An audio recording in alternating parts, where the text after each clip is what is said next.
His team Friday morning in a team meeting, canceled the rest of practices and meetings. There was a viewing of the body yesterday, and the team flew to East Rutherford late last night. How they respond, I don't think anybody knows, but one thing is certain. It puts the events of everyday life, and certainly this game, in perspective. Working with me today is Dan Jiggets. And Dan, it's been a rocky road for Atlanta on and off the field all year. It certainly has. Marion Campbell's had to adjust to that with a young football team. One of the keys there, though, is his younger people have not played as well for him as he had expected. One of those principals, of course, is Andre Bruce, the outside linebacker, who in 1988 was the first guy chosen in the draft. He's fighting mad now because he's lost his starting position, but Marion says, hey, the guys simply got to play better. Look at the numbers. They speak for themselves. It hasn't been much better for the New York Jets. As a matter of fact, we talked with Joe Walton. Joe says we're last in everything. Yeah, and Joe's been under a lot of heat, as has Marion Campbell has been down in Atlanta. But, you know, the real thing, I think, the real problem with the Jets is, first of all, they have a very young team, and when your veterans get hurt, the guys that you're really depending on, that puts those young players on the field. If they don't perform up to that standard, then you really got a problem. But the Jets really do need a general manager, somebody to come in and really take control of this club and put everybody in the proper position. All right, Dan, a good look at Greg Davis. He'll be kicking off for the Atlanta Falcons. The return men, JoJo Townsell and Bobby Humphrey. Townsell wearing number 83, Bobby Humphrey wearing number 48. We're underway at the Meadowlands in East Rutherford. This will be Bobby Humphrey at the 5. Across the 20, gets a block and bangs his way out to the 25-yard line.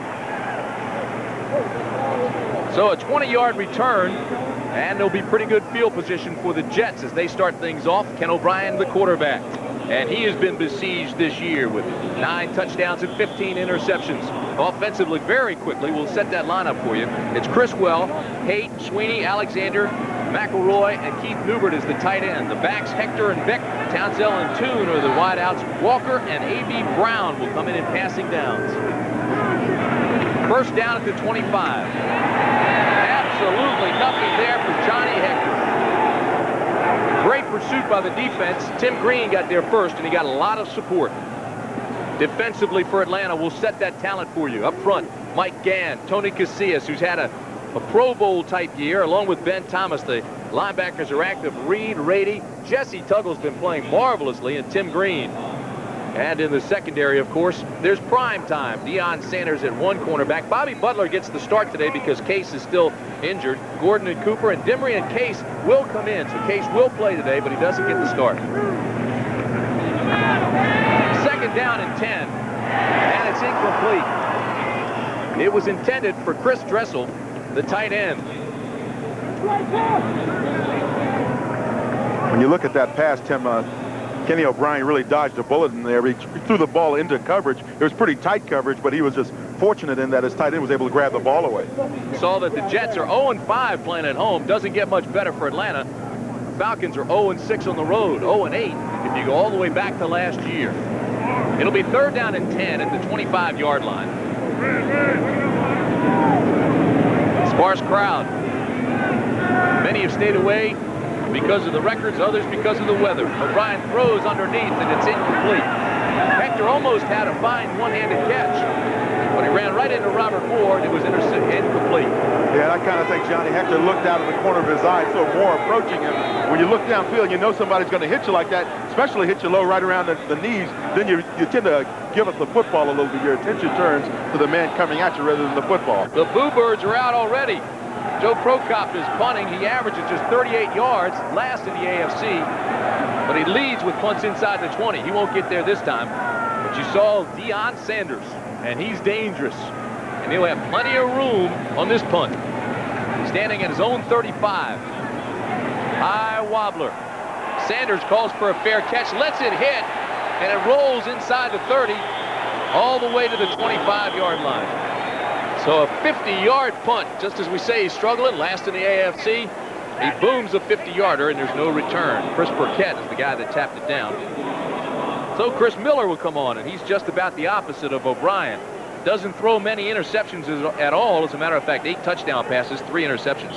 Ken Radloff, Jamie Dukes up front, along with Freilich, who does start today, and Hoover, the tight end Ron Heller, who came over from the San Francisco 49ers. Jones and Settle in the backfield, Collins and Dixon the wideouts. And on obvious passing downs, Haynes and Stacey Bailey come into the ballgame. First down and 10 Atlanta at the 25.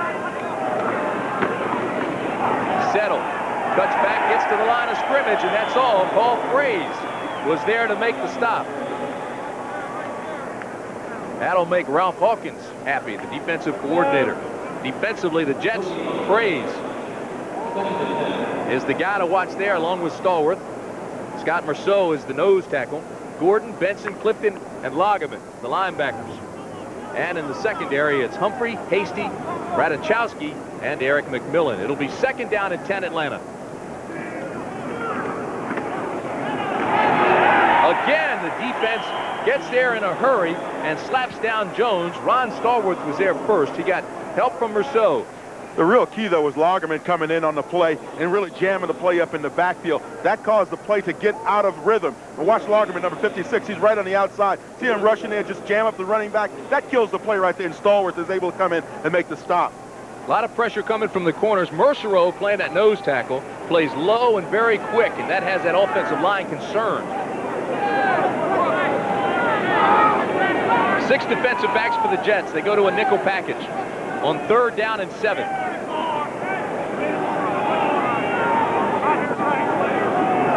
Long count for Miller. John Settle breaks 1 tackle, slides out to the 32-yard line. They'll mark it at the 33, but it won't be enough for the 1st down. Leander Knight made the tackle. And so 3 plays and punt for the Jets, 3 plays and punt for Atlanta. Without editorializing too much, I think that you have to start thinking about these clubs doing some more exciting things and running the football on 3rd and long situations.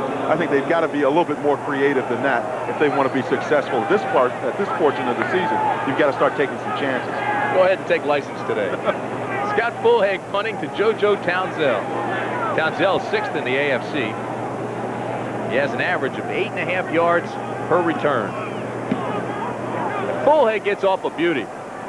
This will take Townsell all the way back to the 14-yard line. Good coverage by Atlanta, and they mark it at the 22. So it's a 52-yard punt, 8-yard return, and so far the punters have been outstanding. The Jets had a 50-yarder. The Atlanta has a 52-yarder. Ron Heller made the tackle.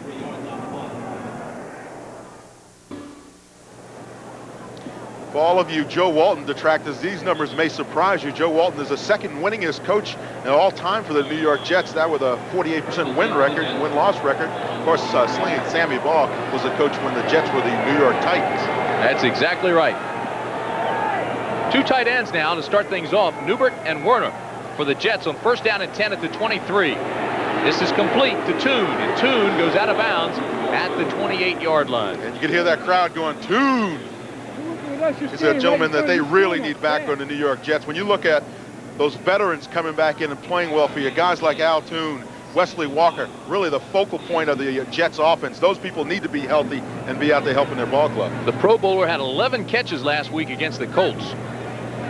Good to see he's back in. He's got 36 catches now in the year. 3-time Pro Bowler. Missed 4 games with sprained ankles this year. 2nd down and 5. 3 wideouts for the Jets. O'Brien rolls out, has backside pressure, and is hit from behind by big number 75, Tony Casillas. And Ken O'Brien, when you pull out to that side like that, you have to throw the football on time. If you don't, backside pressure is going to get you, particularly when it's a guy like Tony Casillas, who rushes the passer extremely well from his nose tackle position. You see him working against Sweeney, numbers 53. They ran a little loop there. You saw him come back around his other line mate, and then finally he catches up with Ken O'Brien. You see Ken pumping the ball. You just got to let it go in that first try or put it up in the fifth row of the stands. How about Casillas? He's having his best NFL season with 3 forced fumbles, over 100 tackles, 2 quarterback sacks. 3rd down and 5. O'Brien now 1 for 4, 5 yards thus far. It's 3rd and 4 here. And he's in trouble again, and he's sacked. The sack comes from Marcus Cotton, who's trying to make an impact and show that he belongs. He was sat down 2 weeks ago, along with Andre Bruce, to shake up the defense. Obviously, the Jets have had a very difficult time protecting the passer. They're last in the National Football League in terms of giving up sacks. 44 sacks on the year, and that makes it 45, I suppose. That'll give a quarterback nervous feet. Tex Terry should be back there. That's like he won that Ed Block Award. He's been sacked over 200 times the last 4.5 years, O'Brien has. Joe Prokop the punt. His last one was a boomer. This one's a high spiraling punt that'll turn over and take Sanders back to the 32. This is prime time. Slips down at the 32. So a 38-yard punt, no yards on the return, and A.B. Brown makes the tackle. 10:52 remaining first period. We're scoreless.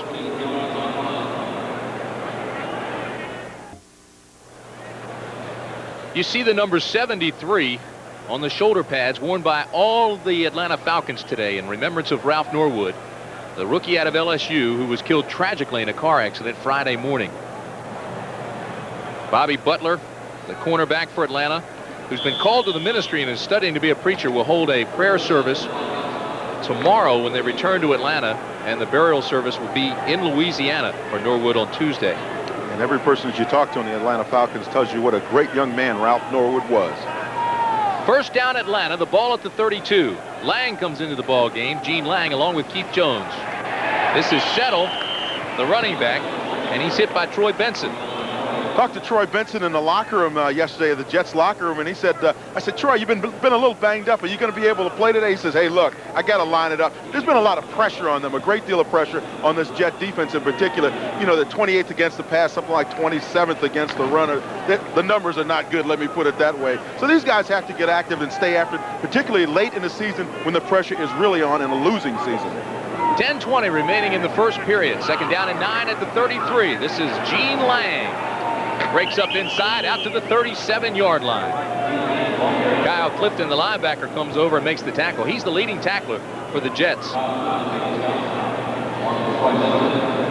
Okay, now watch in the middle. Jamie Dukes is going to come out and try to cut Troy Benson right there. Now, this is going to show you what a center has to do. Center has to be pretty active in the ballgame. Now, Dukes takes a nice approach there. You see him cut the linebacker down, but Benson's a good enough athlete. He puts one arm down, gets back up, and helps make the stop. Duke's got another shot on him, though, right there. See how he covers that ball up, too, when he's hit. Atlanta leads the NFL in fewest turnovers. But the Falcons are 22nd in points scored. Third down and 4 to 38. The Jets go to 6 defensive backs. Miller sets up the screen. Dangerous pass, and Settle felt the pressure coming from the linebacker and took his eye off the ball and went right through his hands. But he had blockers in front of him. He really did, and if he had relied on his blockers, Mike Ken was out there, Dukes was coming over. You're going to see the whole left side of his offensive line come out and block for him on the corner. See, Mike Ken does his job. You jam up that outside linebacker just a little bit. Now, right there, he's got to let Ken cut that guy and get up and make a move off of his block. Just simply didn't keep his eye on the football. He certainly knew Kyle Clifton was in the air. He was up on the shoulders almost of the blocker in front of him. Scott Fulhag to punt to JoJo Townsell. Ball's loose. Fulhag is in trouble, and he goes down at the 20. Ball is still alive, no whistle, and the Jets have it.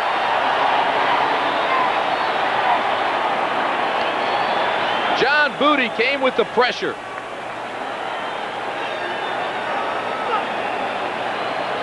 Simply should have caught the football. It was snapped a little high, as you'll see here. It's going to come up just above his head, but he had plenty of an opportunity to catch the ball. As a matter of fact, it hit him right in the face mask. So he should have caught the ball. Now, if you get back in that tough situation, either kick the ball right now or run the ball right now. Make a decision and live with it. In this case, he made the wrong decision. He couldn't decide whether to do one or the other. Falcons don't turn it over very much, but here it's a big turnover, and the Jets have first down at the 18. Vick and Hector are the setbacks behind O'Brien. Vick left side to the 12-yard line. John Rady and Jesse Tuggle made the stop. Tim, if I'm in the Jets huddle, I'm thinking, look, early in the ball game, I want to line up and punish some people. I want to run the football a little bit. I want to be able to tighten my chin strap and just go out after some people. I think if you start setting things up like that, decide one or two things. Either you're going to run the football early or you're going to pass the football early, but it puts everybody in the proper mindset to go out and be aggressive. Second down, call it 4. Two tight ends, Newbert and Warner. A long count by O'Brien. Goes to the corner. Timing pattern. Incomplete. It was intended for Wesley Walker. And Bobby Butler was out there covering. Walker's had a jammed knee, so he's been out. As a matter of fact, Dan, Al Toon, Wesley Walker, and Mickey Schuler have been injured on and off most of the season. A couple of Pro Bowlers there that have been in and out of the lineup. And that kind of pattern is a key example of how come you need to work together a great deal to get the proper timing down on that kind of a situation when you run that go route to the corner. That's where you've got to have that timing, having worked together a great deal. 3rd down and 4. A.B. Brown in the ball game now for the Jets. This is Brown to the 10. Knocked back at the 11. He'll be short of the 1st down, and again they're through birds. Well, again, a situation where the Jets were really set up to be successful, and now they come up short.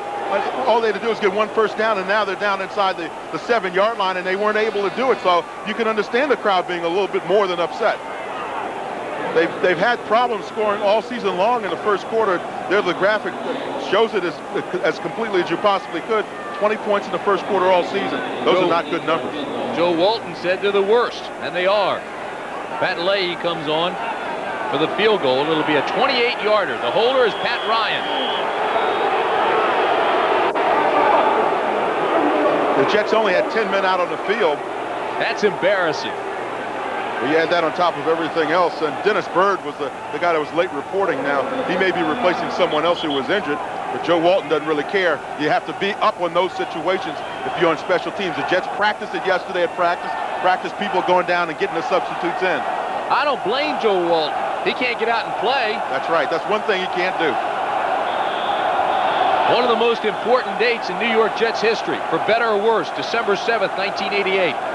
A day that'll live in infamy, I'm sure, for many New York fans. Jets owner Leon Hess extended his contract of Joe Walton through 1991. Even though he had just won 12 of his previous 34 games, but he finished with a 3-1 record last year to finish the season strongly. This is a 28-yard attempt.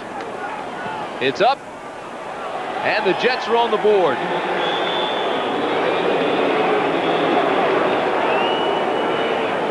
So with 7:41 remaining in the 1st quarter, it's 3-0 Jets.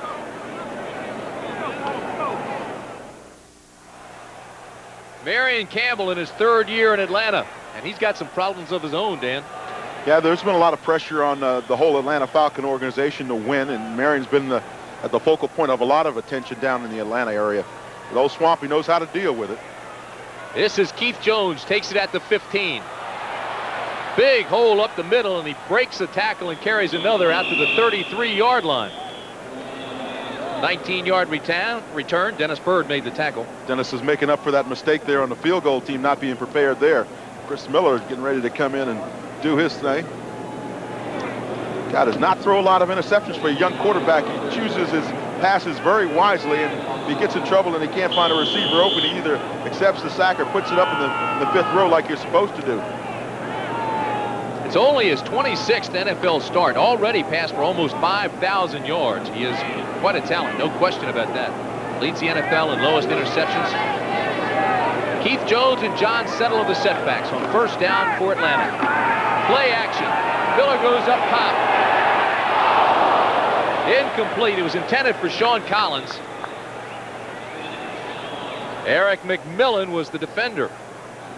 And Eric McMillan finally played in that secondary like he's supposed to. He's supposed to give deep inside help in that situation, and that's exactly what he did. You saw him coming over from the inside, came over and really slapped the ball away, got right in Collins' face.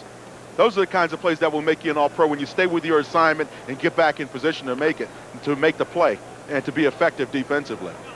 Clouds starting to break up a little bit here at the Meadowlands. 2nd down and 10. The rain has stopped the ball at the 33. Sellout crowd, but an awful lot of no-shows. John Settle, right side, gets a good block on the corner. Stan Clayton led the way. Kyle Clifton made the stop along with Bobby Humphrey. The Jets like to change up their personnel in nickel situations, and as you can see, it's a total change. They bring in a 4-man front. Jeff Lagerman goes down.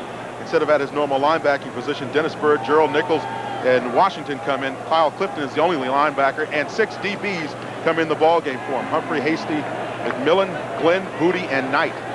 They bring out all their defensive backs on the nickel package. Anybody that's available and healthy. 3rd down and 4 at the 39-yard line. Collins now comes to the bottom of the screen. So 2 receivers at the bottom, 2 at the top. Miller throws up top, and it's dropped. Stacey Bailey had come behind the defensive back, and if he made that catch, it was 6 points. Boy, and he made a nice move, a nice adjustment to come back on it. Now watch over on the right side of your screen. Chris Miller takes all the time he possibly can on this pass, lets it go, softens it up a little bit because he recognizes that Bailey's not going to outrun Hasty. Bailey comes back up underneath. All he's got to do is keep both eyes on the ball and catch it, and he's gone for 6 points. Fulhag to punt. His first one was 52 yards. The second one he missed. And that's a good look at JoJo Townsell. Townsell 6th in the AFC and returns is standing at his own 14. Another high spiraling punt, and he gets it to turn over. Townsell all the way back at the 10. To the 30. And the tackle made after a 22-yard return, but it was a 52-yard punt.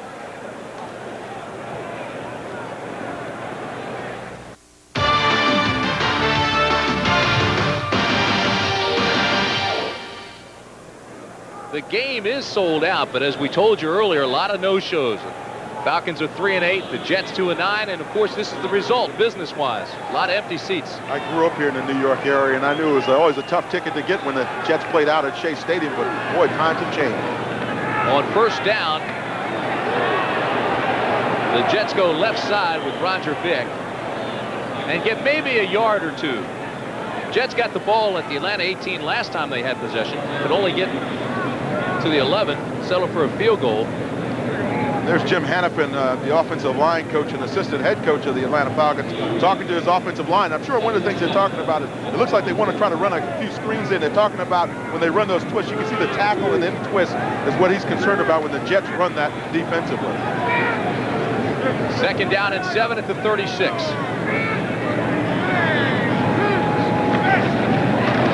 Play action. O'Brien has time, now throws under the linebackers to Roger Vick, and Vick has a Jets 1st down, and that gets a big round of applause from the folks that are here at the Meadowlands. You figure offensively, if you're fairly patient working against that Atlanta defense and you look for what the defense is giving you, that is up underneath one of the 2 levels of the zones that they usually play in, then you're going to be successful. And that time O'Brien took a little bit more time, just looked around and found Roger Vick coming back up underneath the linebackers, and Tim Gordon makes the stop, number 41 for the Falcons. Well, it took almost 10 minutes, but that's the first down of the game. 2 tight ends, O'Brien to throw again on 1st down. Has the completion to Hector. Hector's across midfield and into Atlanta territory. Tackle made by Ben Thomas, the big right end. Timing was a little off on that screen, but you know, when things work, you'll take them any way that you can get them. That time McElroy came out through a block, and he really missed this guy and then was able to turn back upfield, as well as Dan Alexander, number 60 for the Jets. Got downfield and blocked Rady, John Rady, number 59. Jets are trying to avoid becoming the first 2-10 team ever in club history. Newbert, Werner, and Dressel, 3 tight ends on 2nd and 4. O'Brien just drops it to Hector. Hector gets a block and trips over his own man. Keith Newbert, the big tight end, couldn't get out of the way. He's 6'6", 248. Found himself right in the path of Johnny Hector. Johnny Hector should have just grabbed on to Newbert's belt, just gone with him, getting the slipstream and ride with him, Johnny. East Rutherford, New Jersey. Tim Brand along with Big Dan Jiggets. It's the Jets and the Falcons, and the Jets lead it 3-0, a 28-yard field goal. And the time you see down the right hand of your screen is the time remaining 1st period, 3:35. 1st down, quick throw to the outside, and it goes right through the hands of Wesley Walker.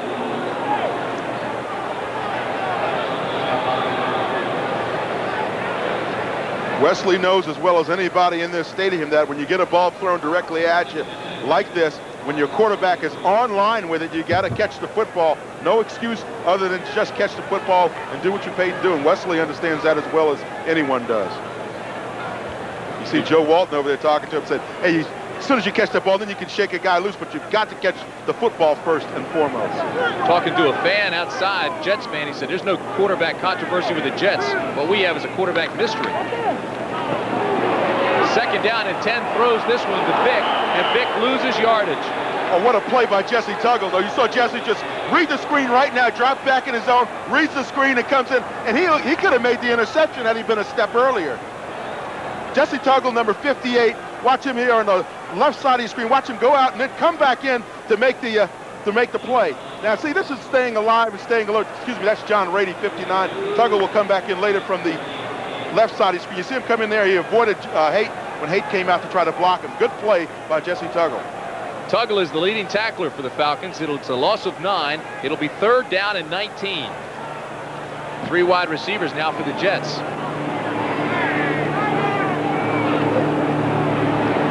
O'Brien has time, now throws to Hector. And Hector loses yardage, and listen to this crowd.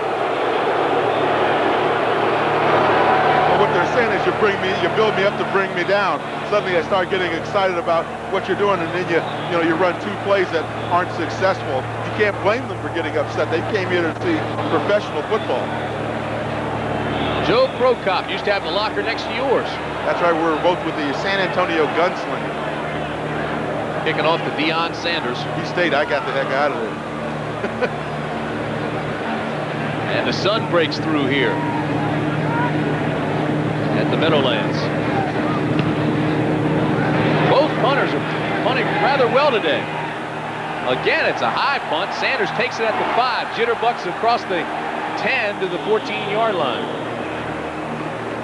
47-yard punt and a 7-yard return by Deion Sanders. Deion's had a rather busy year, when you consider all the things he's done and all the places he's been. A little frustrated now when he didn't get the kind of return he'd hoped for. Then you see he had an interception in the Sugar Bowl. He hadn't gotten to the Super Bowl yet.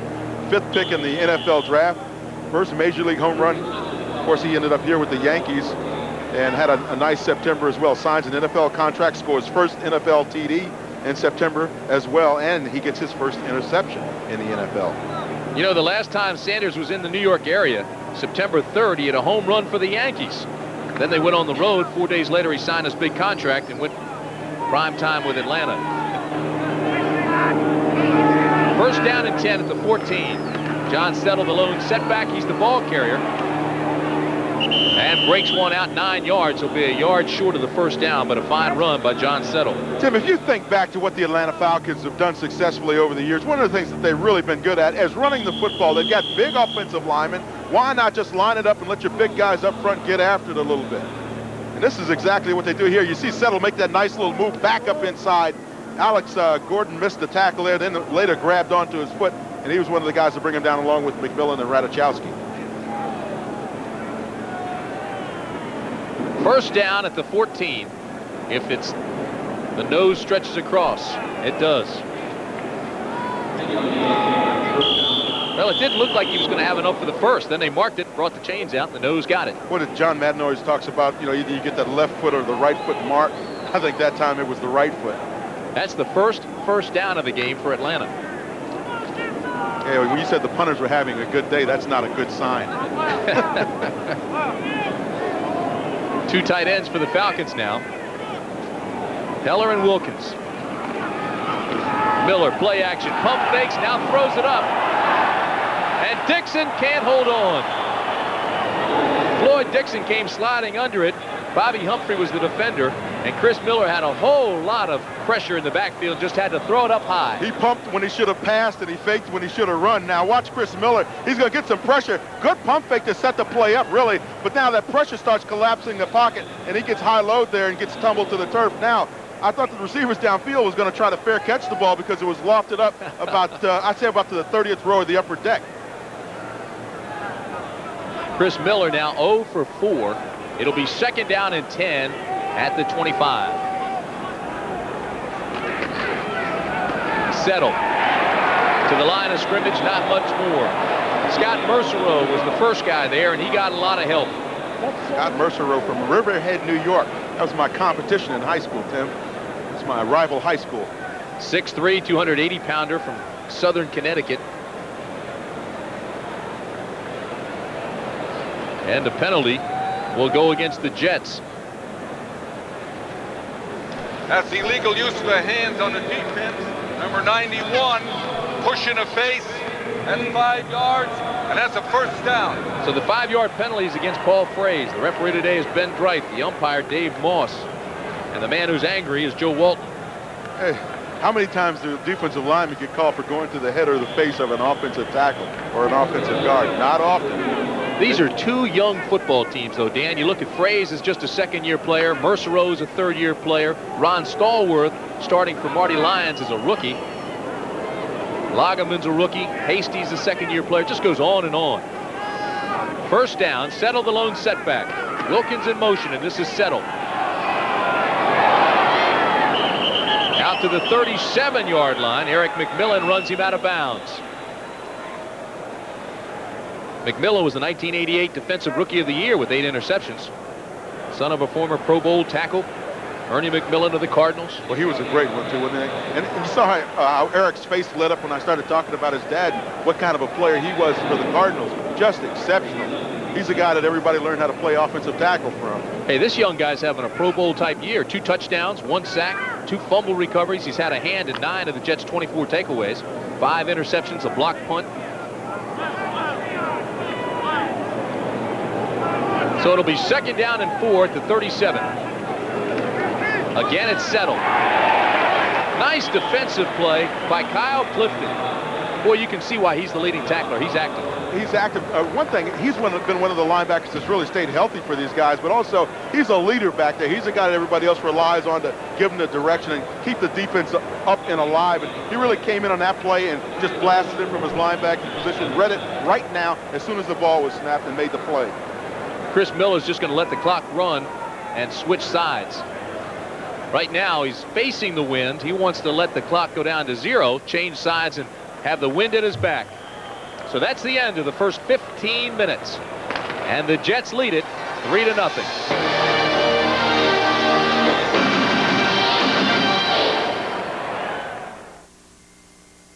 CBS Sports coverage of the National Football League is sponsored by Toyota's quality line of cars and trucks. Toyota, I love what you do for me. Castrol, engineered for today's smaller cars. And by Miller Lite, America's favorite light beer, brings you the Miller Lite All-Star Super Bowl game.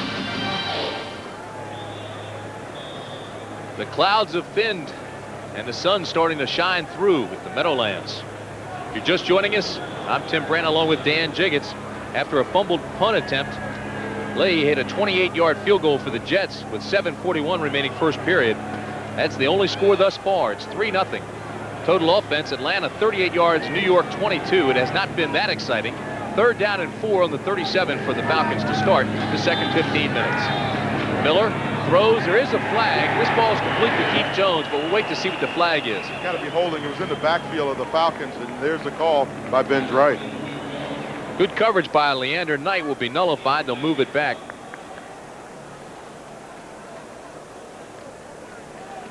I see the Falcons offensive linemen kind of, they're walking off the field, and they look kind of dejected. And what you really look for is the guys to start picking it up and bringing it up another level and not necessarily being as dejected. Number 89 on the offense, illegal hands to the face. They declined the penalty, and it's 4th down. That was George Thomas, number 89, who had the hands to the face. I think really it was probably Houston Hoover, number 69, the offensive tackle, who Ben Dreith was really looking at. Yeah, they got the number wrong. 89, they said. Scott Fulhaig will be punting to number 83 right there, JoJo Townsell. Townsell was a fine return guy and a fine receiver in the USFL. He's just now starting to blossom and play offensively as a receiver for the Jets. This punt's not as good. It's a wobbler. Townsell takes it at the 25. Cuts back across the 30 to the 35-yard line. A fine return by JoJo Townsell. So only a 37-yard punt, a return of 11 yards, and the tackle made by Gary Wilkins. JoJo Townsell's got a little make-a-miss in him. For those of you in the state of Georgia, Game 2, you'll see the Chicago Bears take on the Washington Redskins from RFK Stadium. Both teams trying to rebound from a loss last week and stay in the playoff hunt. They're both up against it. That should be an exciting game. And you think about the Bears and where they're used to being and now having to struggle and looking at a wild card situation maybe even. You know, it's a big change mentally for them. And, of course, Washington's used to being in the hunt as well. They got to decide on who's going to play quarterback. Boy, was that spoken like a former Bear. I thought it was the Redskins that won a couple of Super Bowls. Bears just won. And you live in Washington, right? Roger Vick, the ball carrier. Tackle made by Evan Cooper. These are banged up clubs, too. You know, we talked about the youth. We talked about the ineptness at time, the inconsistency, certainly. And you have to look at the youth, Dan, up and down the lineups. And you're going to get a lot of that when you have to rely on those guys to be the people out on the field making things happen for you. Sometimes those young guys make things happen in a negative way. 2nd down and 3, the ball at the 42. Long 2. And it'll be enough for the 1st down. Roger Vick tackles across the midfield stripe down to the 47. Well, I tell you what I like what I saw that time. I watched that Jet offensive line kind of move off the football a little bit. And when I talk about moving off the football, I'm talking about reestablishing the offense, the line of scrimmage. And when they get off the ball like they did that time, all of a sudden things start happening for you offensively. Jets starting to move. 1st down. The ball at the 49.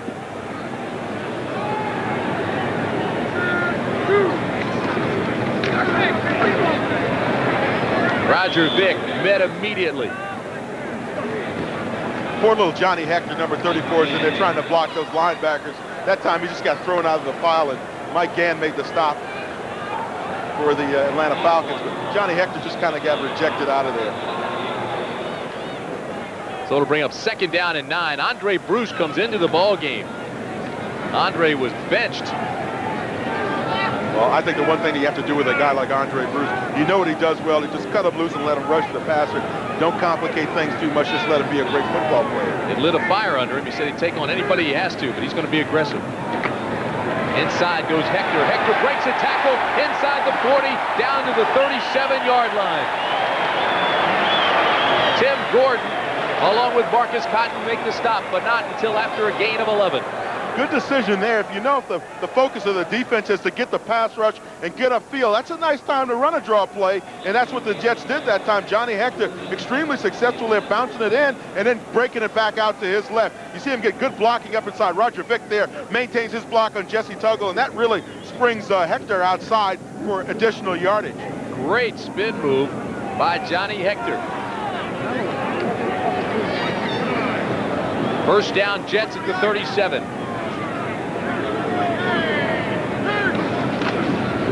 Hector again has a blocker on the corner, gets the block, and now slices his way inside the 35 to the 34. Jesse Tuggle with the tackle. Right now, let's go to New York. And here's Brent. All right, across the river, Tim, and Mikowski now 9 for 9. Here's his touchdown pass to Sharp. Mikowski to Sharp. Tim has a nice ring. They could be headed for the Pro Bowl. Let's go back to Tim. All right, Brent. I stole Sterling Sharp got right in that camera. You see when he caught the touchdown pass? The guy has a nose for the camera. He's an exciting player, though, as well as Don Mikowski. They call him Magic Man. That's an easy toss to Brent today.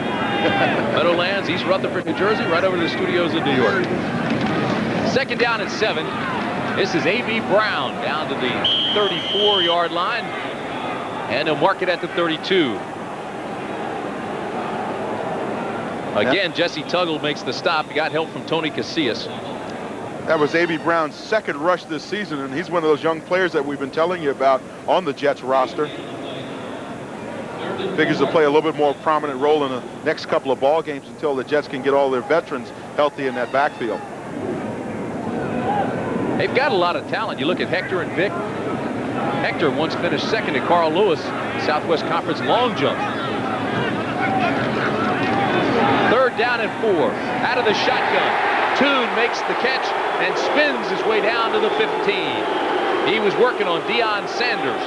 And he had taken Deion to the middle of the field, right to the hash marks, and ran a little stop route in there, and all of a sudden Deion realizes the ball is coming his way. Now this one's going to be thrown right into your living room as you watch Ken O'Brien take his drop back.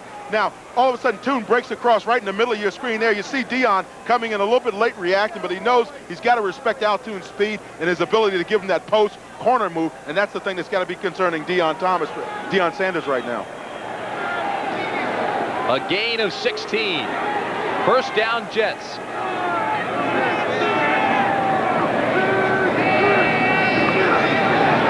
O'Brien to Toon.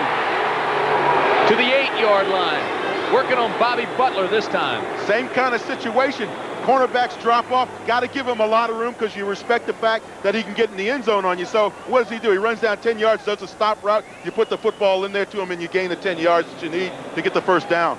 Toon, who had 11 catches last week, now has 3 for 28 yards already in this ball game.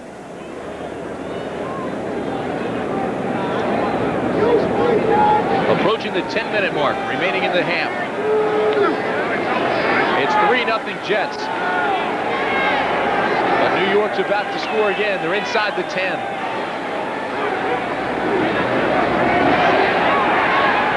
To the 6-yard line goes Johnny Hector.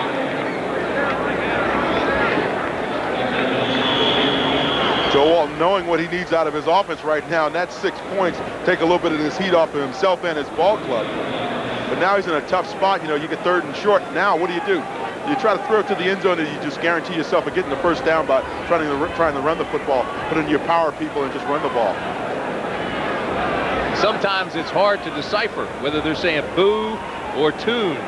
We've had boos early, but now Toon's got him cheering and yelling his name. Toon, Toon. And Greg Werner, the tight end, is down on the field, and apparently something is wrong with him. He's got some medical people out there checking him out. See him squeezing the hand of the trainer.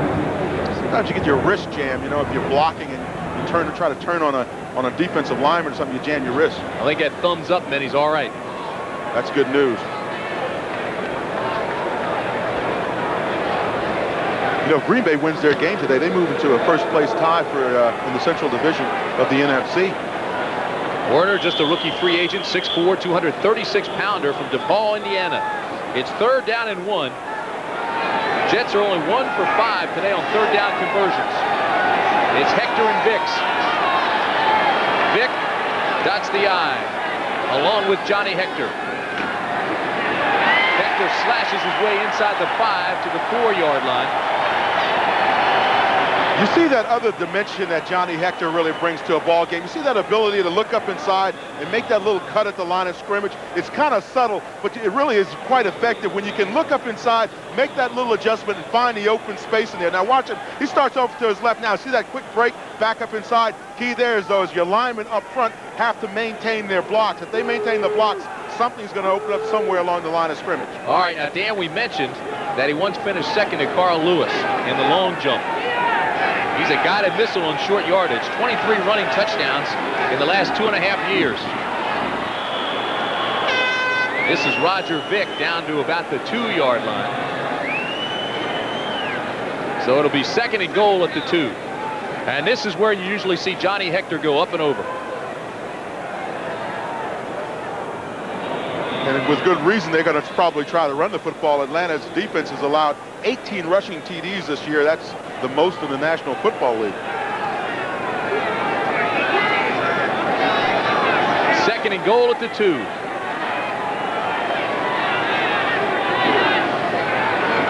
O'Brien looks into the corner, incomplete. It was intended for Roger Vick. Boy, Ken O'Brien tried to roll out to that right side, and he really didn't have any open receivers there. That was a tough pass to try to drop in there and touch pass it, but he's got a penalty going his way. That's probably why he didn't have a receiver open. Holding on the defense, number 23. That's a 5-yard penalty or half the distance, and it's a first down. That's Bobby Butler, number 23. And so it's 1st and goal at the 1. Bobby Butler's finally getting back into a starting position with the Falcons, and he's been playing in a lot of nickel situations for them all season long. Of course, for a long time, he was one of the principal guys in the secondary. Hector up and over, touchdown Jets.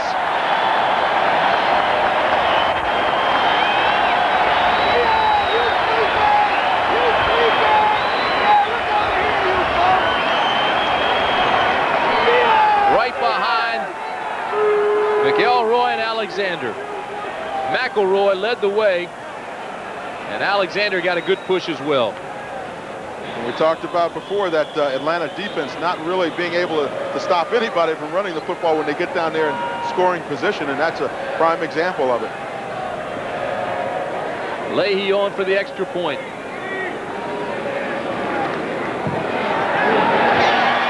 And how about this? The Jets are up 10-0.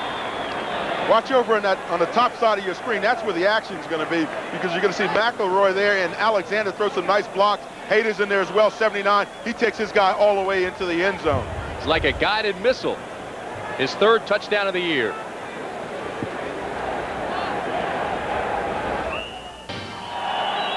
Nice drive by the Jets, 65 yards, 12 plays. Strong running by Hector and Vick as you look at the game summary. And it's 10-0 Jets with 7:59 remaining in the half. Tim Brand along with Dan Jiggetts. This is an important game for these two coaches, despite the records of these two teams. Well, both of them definitely know they need wins to take a little bit of the heat off of them and their teams. And right now, when you come down to this portion of the season, you ask yourself, what are the players playing for? They've got to play in order to save their jobs. It's kind of the year it's been. Ball falls off the tee. Leahy prepares to kick off. Deion Sanders and Keith Jones will be deep for the Falcons. 10-0 Jets.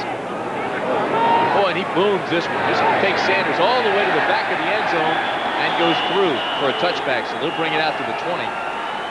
Tim, on that last touchdown by Johnny Hector, I want you to see something in the offensive line. Watch Sweeney's block right here, and watch the block of McElroy. And outside, a young man, #1 draft choice, Dave Cadigan, is really going to have a nice block outside. And that really helps Hector clear that way out there for him. And you see him go right up over the top. Cadigan comes in, though, and right at the end of that play, he's still got his guy taking him on into the end zone. Good blocking by that offensive line of the Jets.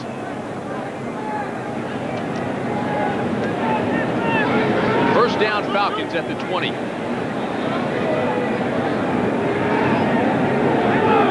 Collins comes to the bottom of the screen. Settle and Jones out of the eye. Dixon in motion. Miller on the roll.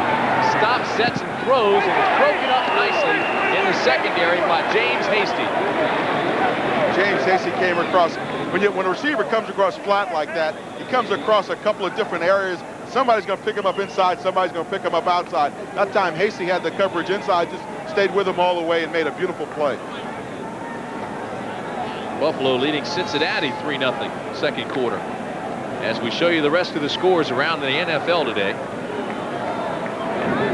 Miller now 1 for 6. 1 yard passing. It'll be second down and 10. Atlanta.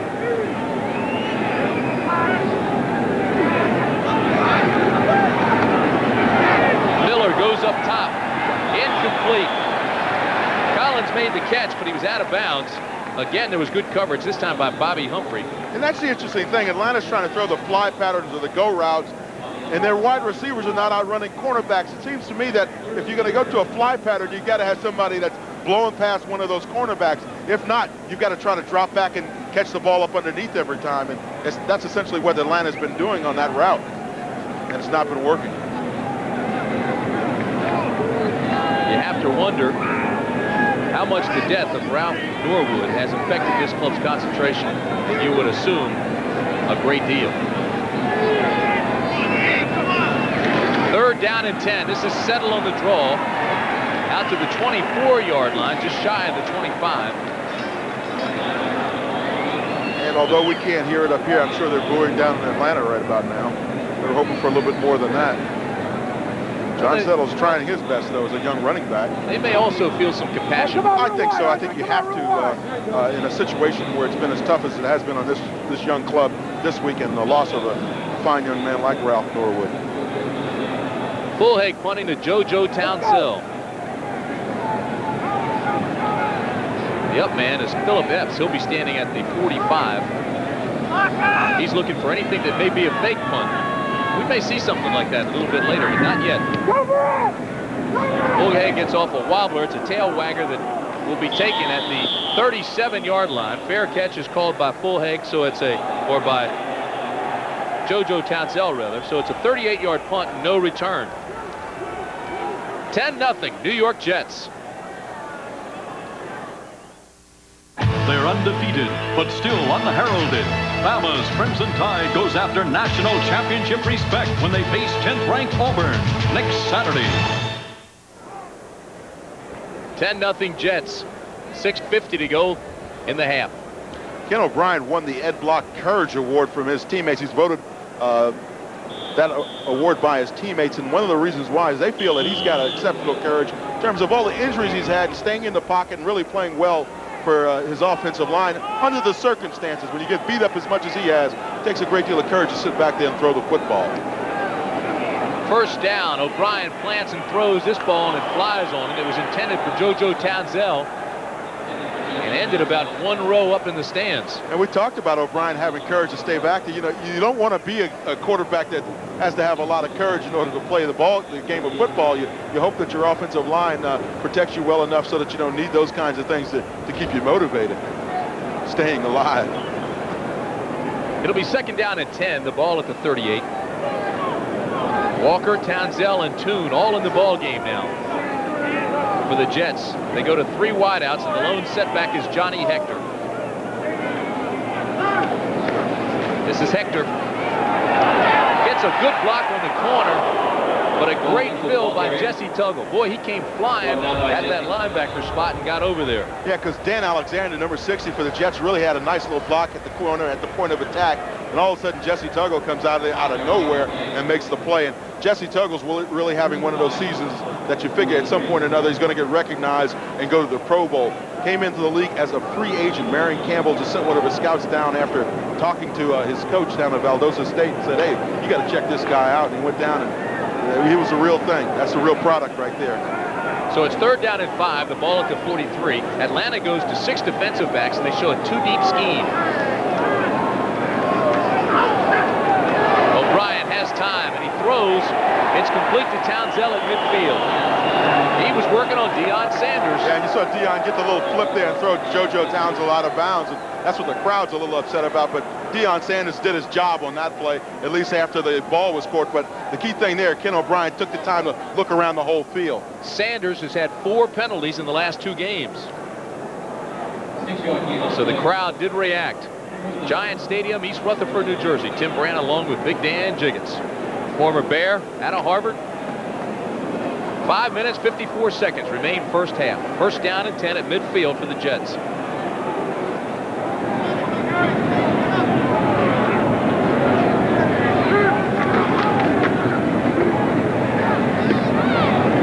Vick spins into Atlanta territory. Again, there's good pursuit, though, by the Atlanta defense. And Galen Thaxton, and Tim Gordon were both there in a hurry. Played it very nicely from that inside linebacking position. What the Jets try to do is run a little wham blocking in there. You see that tight end come in motion, and all of a sudden he hits right up in there. Either he's going to block one of those nose tackles or one of the defensive tackles. In that case, but you've got to move the guys off the football because you got a double team inside, and that's where you've got to be effective at moving a defensive lineman off the football. How do they come up with these names? Wham blocking, OA. If you're playing nose, you know you're getting whammed. Second down and 8 Jets. Hector has problems. Dances across the 50 to the 47-yard line. They'll mark it at the 48. Ben Thomas will get credit for the tackle, but if you're watching Ben Thomas, you're probably watching the wrong guy because that play was made by the entire left side of that Atlanta defense. Hey, Johnny Hector was doing more dancing than Michael Jackson on the play. Now watch him here as he tries to go around on that outside. Watch number 34. That's going to be Johnny Hector. Comes out, really doesn't get any blocking at the point. And that's the problem. See, everybody's trying to cut block, lay out, and chop those defensive linemen down. That doesn't happen for the Jets now. Johnny Hector's got to go into his Saturday Night Fever routine. Third down and 8 at the 48. Wesley Walker in motion. High snap for O'Brien. Now he's got pressure. Throws complete for the first down. Al Toon, and there again, they're yelling Toon. And O'Brien's hurt. Talked about the courage it takes to play quarterback for the New York Jets. Ken O'Brien gets laid out again. And this time they're going to call in a replacement for him, I believe. O'Brien looks a little shaken up.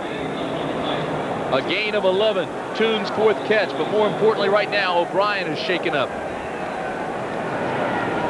He's going to go for one more play here for sure. That's what we're talking about courage. When you're hurting like that, you stay in there, you stay in the ball game.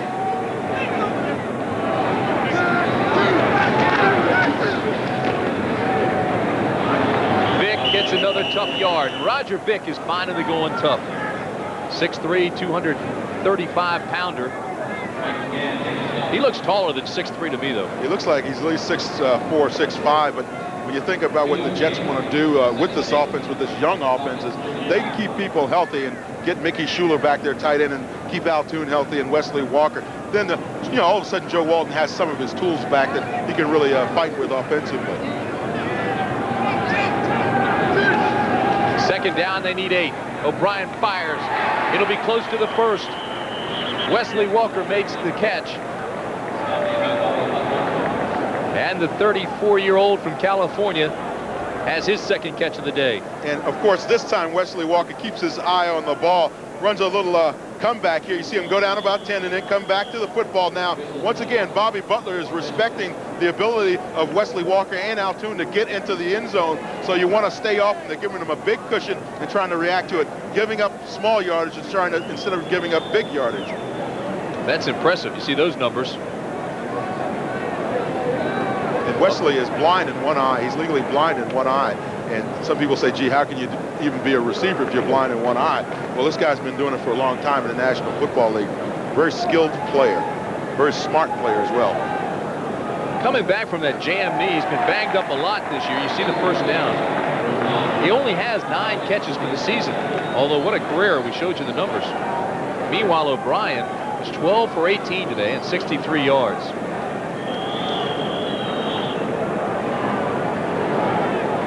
It'll be first down at the 27 for the Jets.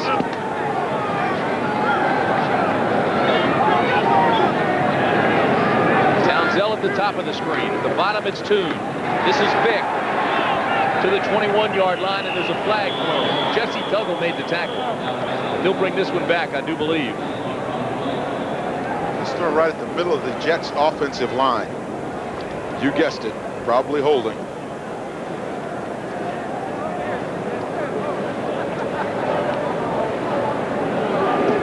Offensive holding number 61, 10 yards, and that's first down.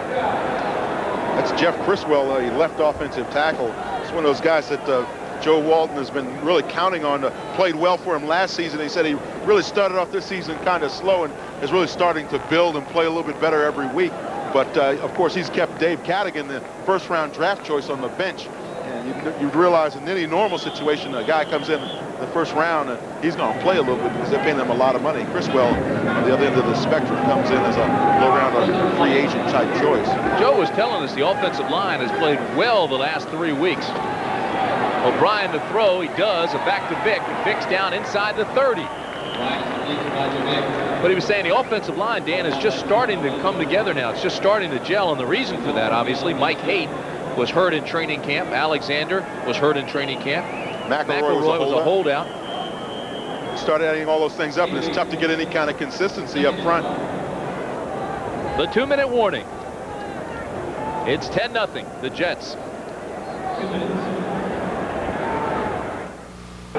All right here next Saturday on CBS Sports. The reverse, this is Epps. Gets a block on the corner, inside the 20 to the 15-yard line. What a nice setup that time by Haight, pulling out, getting his block on the corner. That's the way you set up that reverse. It's been set up all day, actually, because Atlanta is really coming down hard on the backside, and that's when you want to run that reverse, and indeed that's what the Jets did on that occasion. Of course, Phillip Epps has world-class speed. He's the kind of guy you want to have running that thing when you come from about 15 yards deep in your own backfield. A gain of 14. This will be the 11th play of the drive coming up. The Jets started on their own 38. They've held the ball 5 minutes.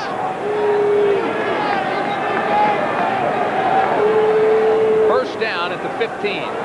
O'Brien to his big tight end, Newbert. And Newbert's inside the 15 to the 13, and now flags are flying everywhere. Tim Green made the stop and then got into it with Newbert a little bit. And it's going to be a penalty. If it's against Tim Green, it's half the distance to the goal line. He's going to need a good attorney to get out of that one. Green saying, I'd restrain myself. Yeah, if you see Ben's right, those officials don't want to hear from you in that situation. They always turn around and say, get out of here, go back to your huddle. Can't be a locker room lawyer down there. Well, we'll find out. Ben Dreith will tell us. We're going to pick up the flag. That wasn't enough to call a personal foul. I'm telling you, he Tim must have Green gone to for law the school. defense. He did a good job. He did a great job of arguing his case. Here's a replay of it. Now watch number 99, Tim Green. He's right there in the middle of your screen. That's going to be where the action is. He's working against Keith Newbert. Had good jam there at the line of scrimmage, maintaining contact for the first 5. Now right here is where the question is, did he throw him out when he was out of bounds? And he rode him down pretty good all the way out 10 yards out of bounds. So he dodged the bullet in that one. And Newbert is justifiably upset in that situation. And the crowd just watched it on the big screen. You heard their reaction. 2nd down and 8. O'Brien looks left, throws that way to Tune. Touchdown, Jets.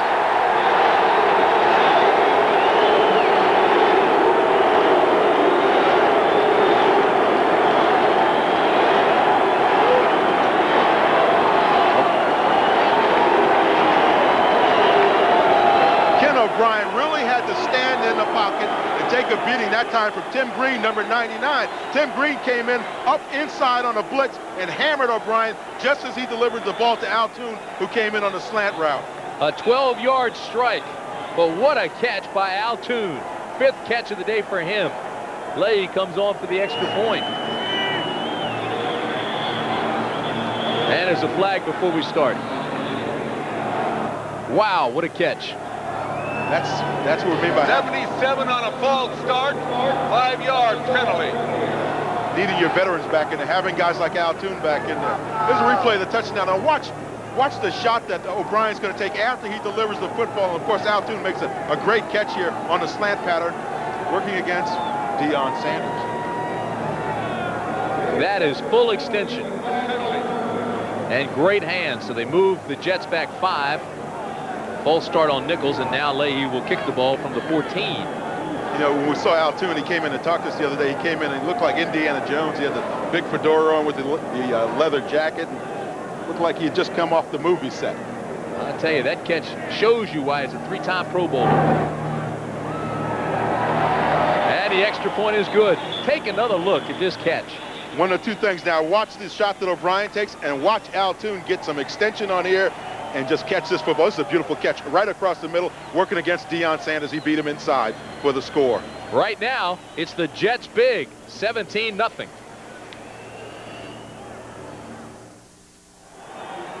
The Jets' largest lead of the year. They've only been to 17-point lead one other time this season. 12 plays, 62 yards. It took just over 5 minutes. O'Brien with that 12-yard pass to Toon. I want to see that one more time. That's a fine extension by an all-pro wide receiver. Leahy's kick to Sanders and Jones. And the short kick is taken all the way back to the 34-yard line. Brad Beckman was the guy. And now a little scuffle breaks out again.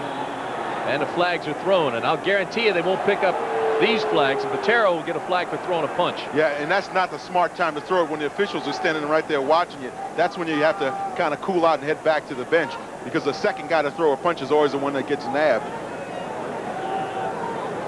They teach you that at rookie camp.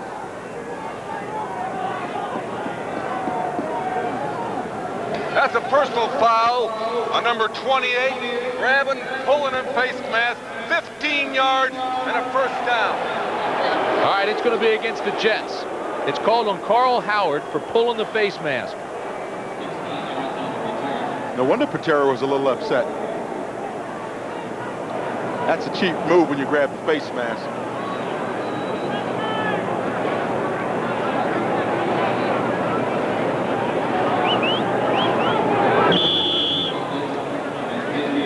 You might have seen Kerry Glenn standing around when the officials were doing their negotiating, and you might have seen his right hand. Look at it. It's all packed up and taped and padded. Right there. He's got a broken right hand.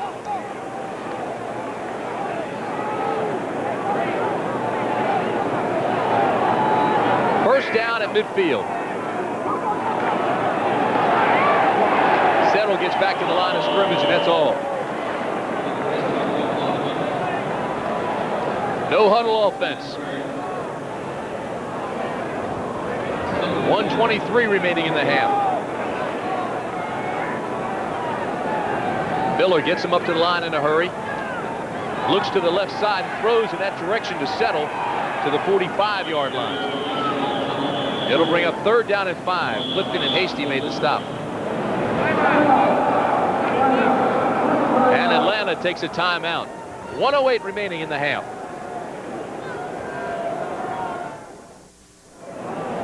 Coming up at halftime, Brett and Herb with all the scores, highlights, and latest information from around the league, and the story of the Giants' Carl Nelson and his courageous battle against Hodgkin's disease. That's coming up at halftime.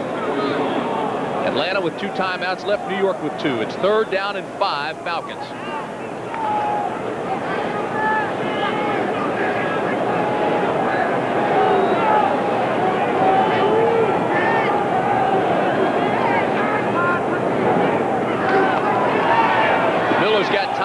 Up in the pocket, drills it across the middle, incomplete. Intended for Michael Haynes. Bobby Humphrey had exceptional coverage that time on the play. Stayed with Haynes all the way. Matched up in a man-to-man situation like that, if you can keep that kind of tight coverage, you know you're in great shape defensively. Now Atlanta has to punt the ball away. Fulhaig has really been blasting the ball today. Townsend standing at his own 10.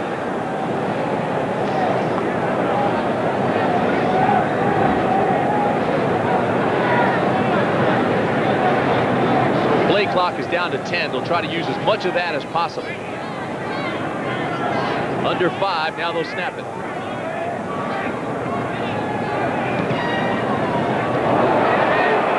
High wobbler that Townsend will field. Fair catch it at the 16. Now, you know what's interesting? They were watching the play clock the entire time, and the game clock was not running.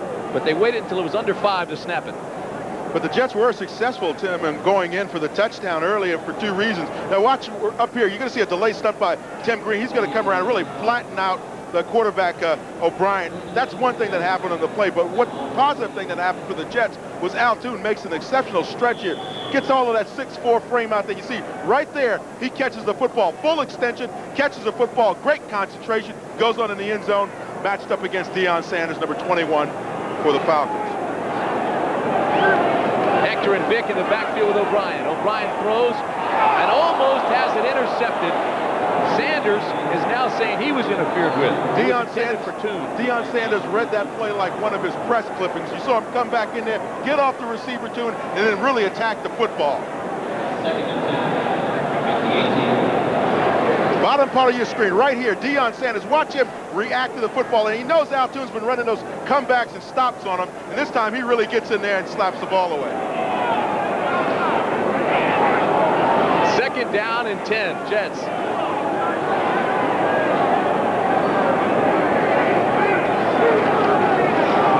Straight ahead, Hector gets a block, cuts back inside to the 28-yard line.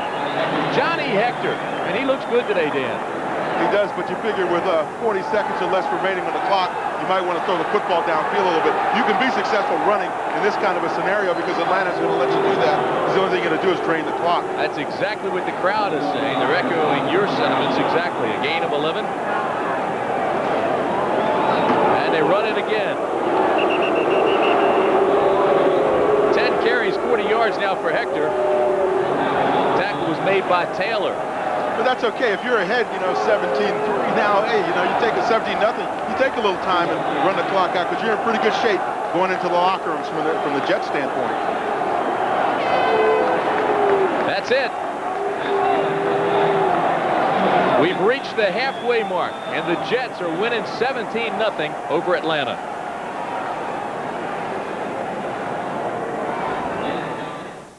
CBS Sports coverage of the National Football League is sponsored by Honda, who invite you to test drive the new Accord. You have to drive it to believe it. Radio Shack, the technology store, America's leader in consumer electronics. And by the American Express card. Membership has its privileges.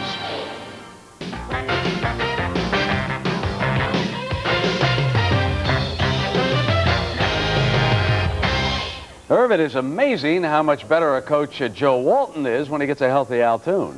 Well, Al Toon with his hands and speed and moves. You see what he did to Deion Sanders in the first half? Yeah, we'll show everybody that play momentarily, but let's get you up to date now with all the scores around the league.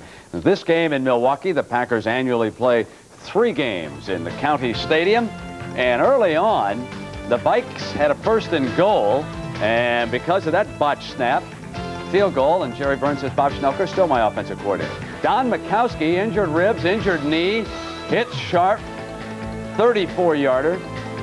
And what's with this guy, Tim Harris? Well, Tim Harris says he talks a lot to motivate himself, but oftentimes he aggravates opposing players, too, like he did there from Minnesota. Several of the players in the league say he deserves to be all-pro, but they won't vote for him because of his mouth? Yeah, he talks a lot, but he is a great player, man. He really is. All right, Cincinnati and Buffalo. And the Bills trying to snap back against Cincinnati. They lead at 10-0. Thurman Thomas now has gone over 1,000 yards for the season. He probably is headed for the Pro Bowl over in Hawaii at the end of the season. Miami and Pittsburgh, monsoon conditions down in Miami. 28 points on the board in this game. And, of course, offensive players, especially wide receivers, frequently have an advantage in rain if there's no wind because the defensive player doesn't know which way you're cutting. There also has been an interception from Marino pass for a Steeler touchdown in that game. Houston, Kansas City, nasty game here, folks. Oilers have had 11 penalties. The Chiefs have blocked 2 punts, 1 for a touchdown, and they're shutting out the Oilers 20-0. Atlanta and the Jets, the game you're watching right now. Jets winless at home. Falcons winless on the road. Jets came in favored by a deuce for Joe Walton. Johnny Hector doing what he does best, up high, in for the touchdown. And here is that pass play, and he really lit up the neon man here in the shadow of Broadway. But you got a real problem is the defensive back. He tried to fight inside to take away that quick post. Deion couldn't quite get there. Al Toon does. He wins. 12-yard touchdown. Yeah, Toon is really a smooth receiver. San Diego and Indianapolis, and the Colts just kicked a field goal. Biasucci moments ago. Colts and Chargers are tied in the second. We'll continue right after these messages from your local stations.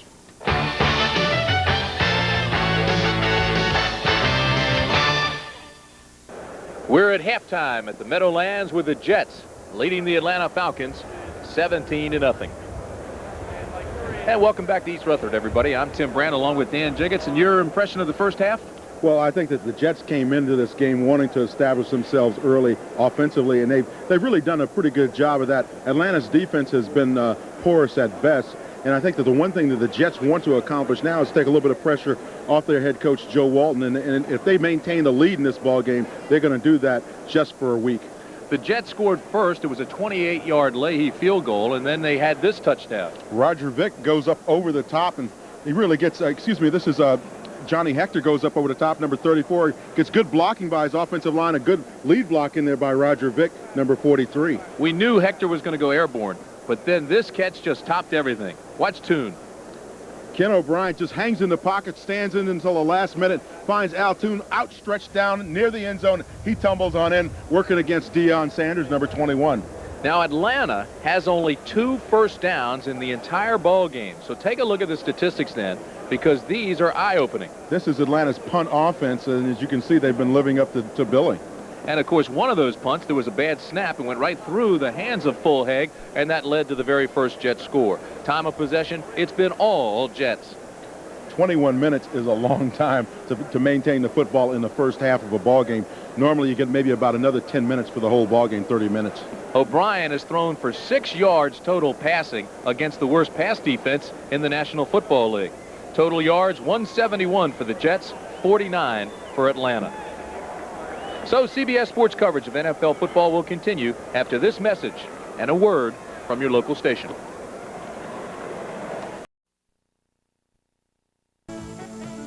CBS Sports coverage of the National Football League is sponsored by New York Light, the company you keep. Norelco Lift and Cut Shavers, we made close comfortable. And by Cadillac and your local Cadillac dealer. Discover why the only way to travel is Cadillac style.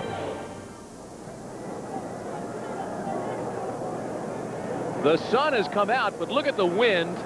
That's the flag at the very top of the stadium, and it's stiff, blowing left to right as we look down on the field. But as you look at the streamers on the uprights of the goalpost, they're blowing in the opposite direction. So it's like a wind tunnel, and it's a swirling wind. At the top of the stadium, it's going left to right. As you look at your screen, the bottom, you can see it blows the ball right to left. Just blew the ball off the tee, as a matter of fact, in the opposite direction, yeah. That's what I said. It blew it right to left, so you can see it's going in the opposite direction of the flag. Is that right to left or left to right? Well, as you look, it's right to left. You went to Harvard.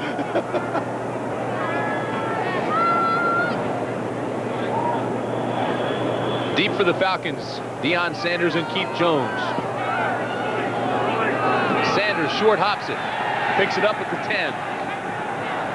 Gets a good block and is down at the 24-yard line. Keith Jones threw a good block for Sanders. The tackle was made by Dennis Byrd. That was a nice little scoop there by Sanders as well as Chris Miller comes on. And a return of 13 yards.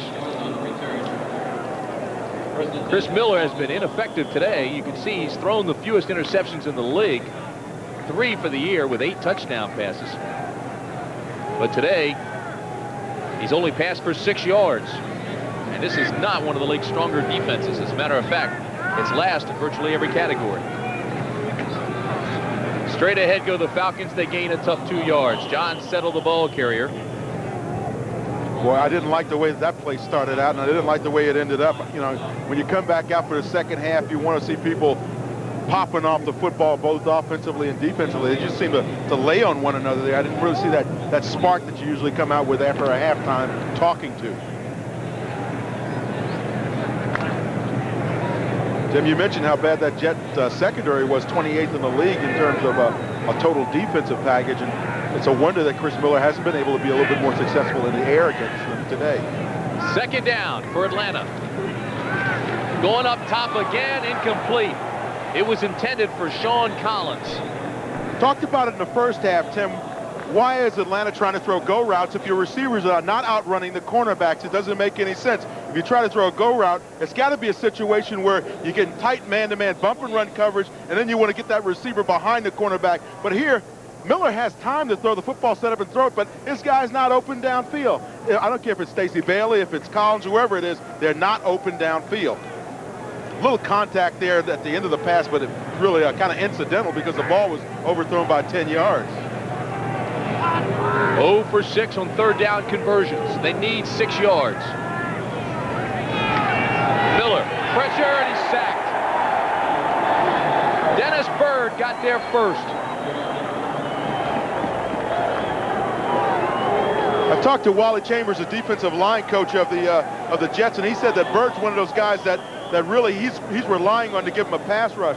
And he comes in from the right side, beating Houston Hoover there. But Hoover was in good shape, but when the quarterback decides to tuck it up and run, you don't know that as an offensive tackle because you have your back turned to him. So really that's a combination of the quarterback messing you up a little bit and a good defensive move. Gerald Nichols is going to want half of that sack. Bullhag punting to JoJo Townsell. This one actually would be taken by the up man. Epps lets it go by, and it rolls down to the 40-yard line. So the up man, Philip Epps, went to fair catch it, then let it hit. A 36-yard punt, no return. Yeah, Dennis Byrd really had a nice little run there. You saw him come up the field, though, and he gets Hoover going back. And see, he can see the quarterback. Now, the offensive tackle can't. He's got his back turned. But you got to have a little bit of a feel. You got to know if your quarterback's in some kind of trouble or another. But Chambers told me, Wally Chambers, defensive line coach, told me that that's one of the young guys he's really depending on to give him a pass rush. Something the Jets have been lacking all season long because they really haven't gotten to the quarterback. Strong first half for Ken O'Brien. The first offensive series for the Jets second half. They lead 17-0. Dubert in motion. The ball carrier is Vick. Roger Vick gets 2 yards.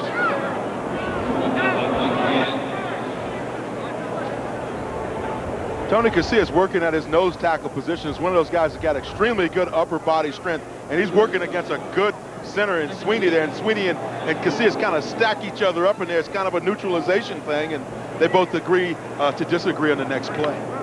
Casillas is having his best NFL season. 3 forced fumbles, a couple quarterback sacks. Agree to disagree. Second down and 8. O'Brien is looking deep, throws in that direction, and it's knocked down nicely by Bobby Butler. Wesley Walker had come free just for a split second, and Butler made it up with speed.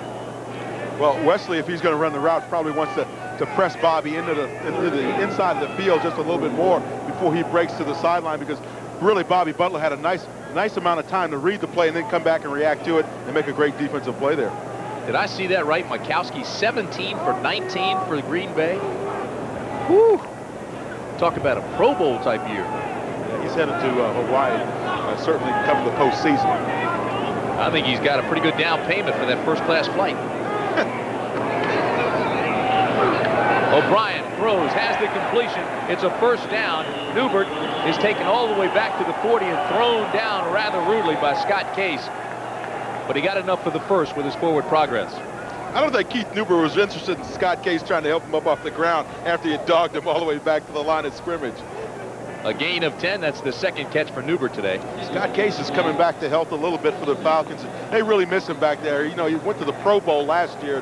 When you don't have those kind of guys playing for you on a regular basis, you really are hurting in the secondary. Well, he led the league in interceptions last year, and he just has not been able to shake that sore foot. Johnny Hector, right side off tackle, bangs his way out to the 40. Tackle made by Galen Thaxton. You know, I asked Marion Campbell, I said, when do you start blitzing, Marion? When do you take your defense and really just kind of turn it loose? And he's of a mind that, you know, defensively you have to play in position, a read kind of a defense where you don't give the offense any kind of an advantage one way or another by blitzing and taking yourself out of position or putting your cornerbacks in a tough man-to-man situation. Right now, though, he's got his corners up in a press position, as you can see. Second down, they need 4. This is Vick. Cuts inside the 40 to the 33-yard line. Jesse Tuggle makes the tackle, but not before Vick gets the first down. Talked about the activity of Jesse Tuggle inside. He's number 58. Now watch him slide along here from his linebacking position, and he's right in the middle of your screen. Now see him he keeps reading, keeps his head pointed upfield, tries to get a little cut block there. Roger Vick tries to cut him off, but he's not to be denied. Goes all the way to the sideline. He's a linebacker that plays active sideline to sideline, and that's what makes him so great inside. Deion Sanders looked like a swinging gate on that corner. First down, this is Vick inside the 30 to the 29. Galen Thaxton was there first, but it's a methodical and effective drive by the Jets. Tony Casillas had Roger Vick dead to right in the backfield, and he was filing his teeth when he saw Roger approaching him. And all of a sudden, you see him, he's bad there because he had him right in his sight, and all of a sudden, Roger gives him that little quick move and just avoided him.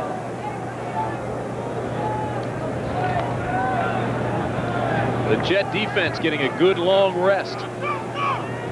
Hector with 11 carries, 46 yards. Vick with 11 carries, 44 yards.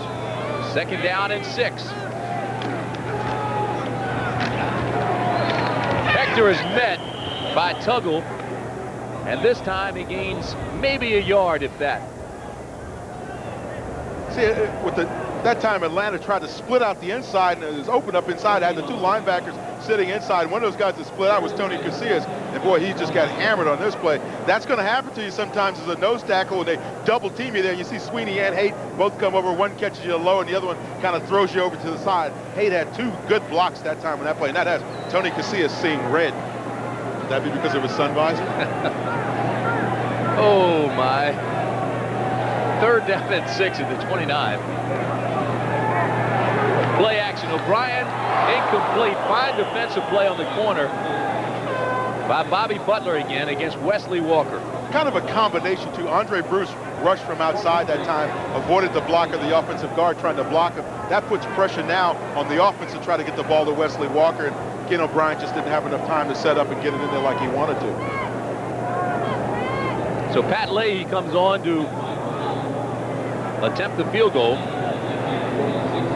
It's a 46-yarder. And his longest is 46 yards. It's got the distance, and it's good. Leahy matches his longest field goal of the year, 46 yards. And the Jets extend their lead to 20-0. 9 minutes, 13 seconds remain, third period.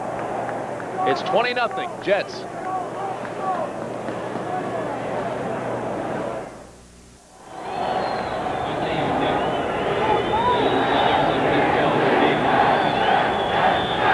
Jets defense, offensive line getting a little encouragement there. Lay's punt is deep and goes through the end zone to bring it out to the 20. Touchback. Jets are fired up and playing well today. They really are, and that offensive line is doing a good job for them. We saw them just a couple of minutes ago, and they're really coming off the football and allowing their running backs to get a little view downfield.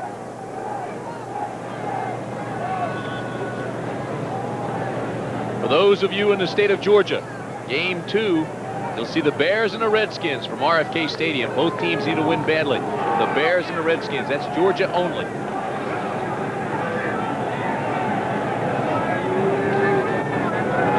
Lang in the ball game with Settle on first down. Miller throws, has the completion to Lang. First down, Falcons. Gene Lang has been known as a running back that can catch the ball out of the backfield and was successful in that attempt for the Atlanta Falcons. But I'm really surprised that Chris Miller has not done more of a job of passing the football against this Jet defense. I really believe the problem is that he's trying to throw those go routes and not working the inside of the field against the Jets. The NFC West has been very successful this year against the AFC East. They're 8-2. But right now the Falcons are struggling. You see the numbers on Miller. Gain of 17. It's first down. Miller again throws. This is Settle. Nice cut across midfield and into Jets territory. Finally stopped by Kyle Clifton after a gain of 14. Key block there by Gary Wilkins, tight end, that came across and really helped him out by throwing that last block. Now you're going to see the offensive guard, that Slayton, come out here and try to cut off Alex Gordon because he's rushing the passer. Settle makes a nice reception. Now watch this block right here by the tight end. Right there, see him, keeps pushing that guy out of the way. Now John Settle can cut back up inside and make about another 5 yards on the play, and finally gets tackled and brought down by Kyle Clifton.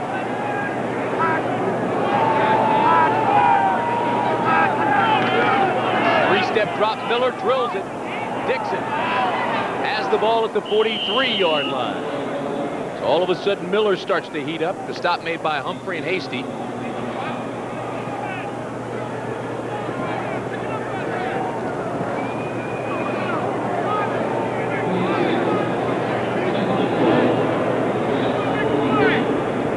Green Bay still leading Minnesota by a score of 10-9 in the third quarter. Again, they could take possession of first place in the Central Division. They win that ball game. Kansas City over Houston.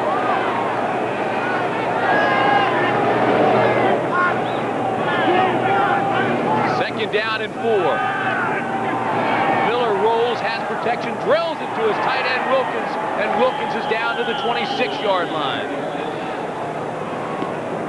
They'll mark it at the 25. It's a gain of 18. That was a nice little payback because Wilkins made a nice play early in the game. Now you're going to see him slant across the middle of your screen. Miller comes back, really back to the other side of the field because he's rolling right, comes back and finds his tight end, and he drills this one in there. That's the way you want to place it in there. Get it in between those linebackers. You saw those linebackers playing that little zone back in there. Really, that tight end just went into a little seam in there and caught the ball.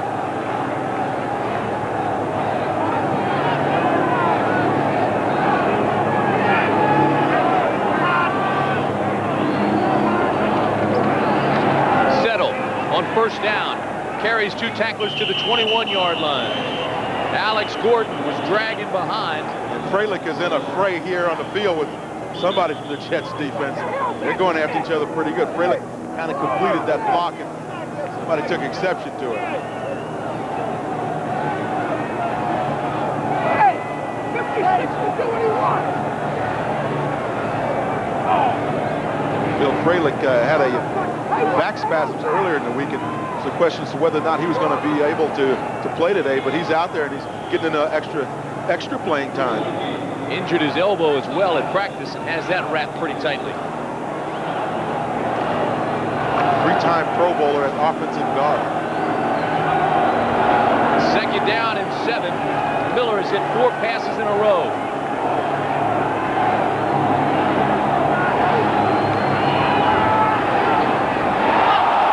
Intercepted. It was thrown at Floyd Dixon, but it was thrown right by 2 defensive backs, and Radachowski thought he should have had it. He should have had it. It hit him in a bad spot that came real close to his hands, but you see Miller dropping back now. When you have that many people up inside, either your receiver's got to adjust on his route or he's got to go deeper, but don't throw the football in there because the only thing you can get in there is an interception. Bad things happen when you throw the football in the triple coverage. Radachowski, a 5-year veteran out of Boston College. His name was so long, they put it up on the board here and they left off the Y because they couldn't squeeze it on the screen.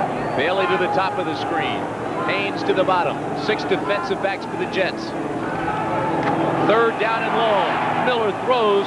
There's a flag down. Collins has it and breaks the tackle inside the 15 to the 13. It won't be enough for the first down. The tackle made by John Moody. And we'll see what the flag is. Nichols had the pressure. Number 77. He hit the quarterback right in the face. And he also has the penalty. Gerald Nichols then tries to say hit the quarterback right in the face. Nichols, number 77 on the left side of the screen. Let's see how he finishes off this play.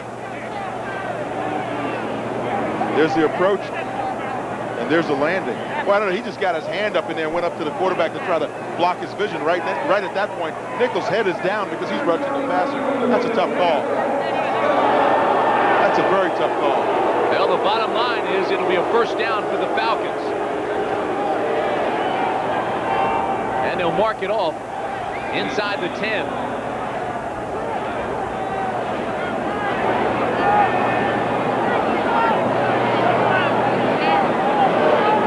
It's 20-0 the Jets. The officials say they want to protect the quarterbacks. Maybe soon they'll get them in one of those bubbles. Remember the kid that lived in the bubble? Pretty soon they're going to start doing that, maybe. Wasn't that a movie at one time?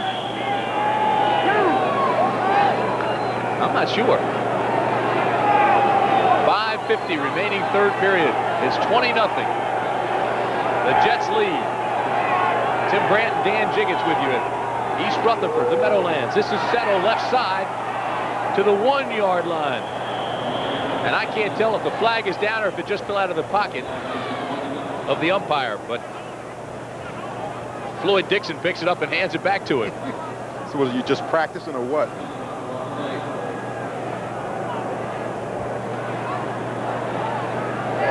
No wonder it's against the Falcons. Then you saw the umpire, Dave Moss, stick it down his pants, the flag. That'll be a tough place to get it if he has to go again.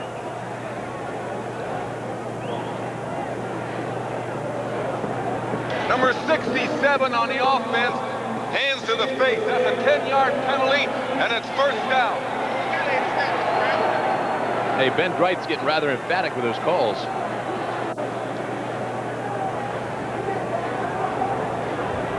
'67 offense, he said, is Malcolm Taylor, who's a defensive tackle, defensive end. So Ben may have had the wrong guy, the wrong number. That wouldn't be unusual.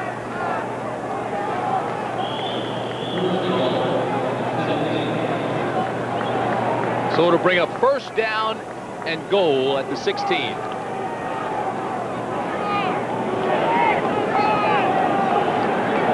Atlanta needs to score badly. They trail 20-0.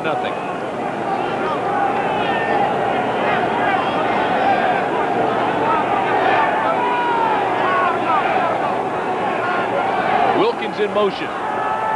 Miller to throw. And Settle can't hang on. He wants a flag on Troy Benson. He thought Benson was all over him. Yeah, Benson was on him like a cheap suit when he broke back up inside. But the key thing was he timed it up pretty nicely so that as Settle was going across, he just kind of reached in, but he was on him pretty tough. Settle tried to run a little circle route and come back through the offensive line. Jets defense, you see that? Allowed the most touchdown passes in the league. It's 2nd and goal at the 16.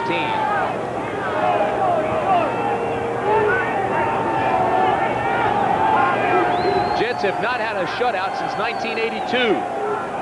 But the goose egg is still there for Atlanta now until Wilkins makes this catch. Touchdown, Atlanta.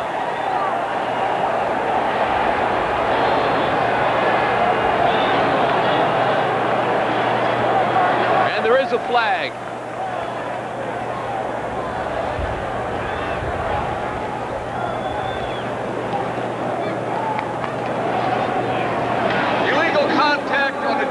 number 48. They decline the penalty, and it's touchdown.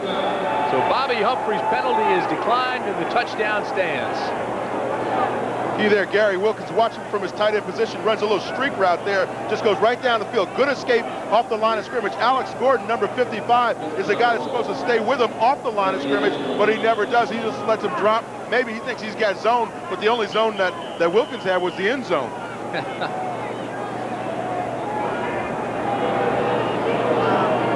Greg Davis on for the extra point. Miller is the holder. And it's good. Davis came from New England, replacing Paul McFadden, who's injured. And Atlanta's on the board. It's 20-7.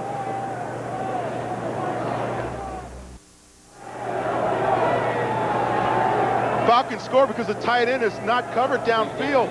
As you can see, number 55, Alex Gordon, supposed to take him downfield. You see he's turning around to check defensive signals. They got a blitz coming on the Jets defense. Both of the safeties are coming. They got the nickel package, and Gordon releases the tight end, and nobody is back there to catch him except the end zone. It's a high, short kick, and it's not fielded well by Bobby Humphrey, and he's in trouble. And Humphrey's down at the 13. Let's go, guys! So there's new life for Atlanta, having scored on their best drive of the day. It was 80 yards, 9 plays, went 4 minutes and 15 seconds. And the 16-yard touchdown pass to Wilkins. Miller was 6 for 8 on that drive. There's Ralph Hawkins over there talking about that play that got the beat for the touchdown. The secondary's got to get it together. When you have that kind of a situation, the secondary and the linebackers have to all be on the same page if you're going to blitz. If you're not, bad things will happen to you. That's just the case with the Jets. Marion Campbell trying to exhort his defense. He wants a big defensive series here.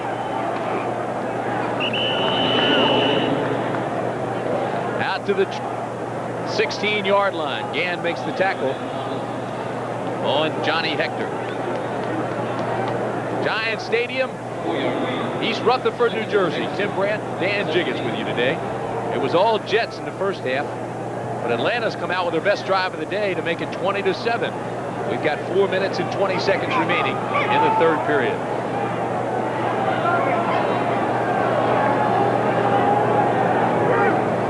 Second down, they need about 6. O'Brien throws underneath the Tune. Tune's out to the 29-yard line, breaks a tackle, and goes out of bounds at the 37-yard line. Al Tune with his 6th catch of the day. It's a gain of 20. This time he comes flat, straight across, goes down about 6 yards, comes across on the slant pattern. And Tune, the thing I liked about this run so much was the fact that he gave that nice little hesitation move. He's working against Tim Gordon here, but watch this little hesitation move that he puts on the linebacker. You see Thaxton right there. You see that little move right there? That's what was so sweet about the run back. Now he makes Gordon miss, and he gets down the sideline and goes, you're not going to get me, Evan Cooper. First down, Jets.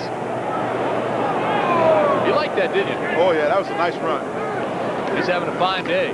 This is Vick. Out to the 40-yard line. Tackle made by Mike Gann.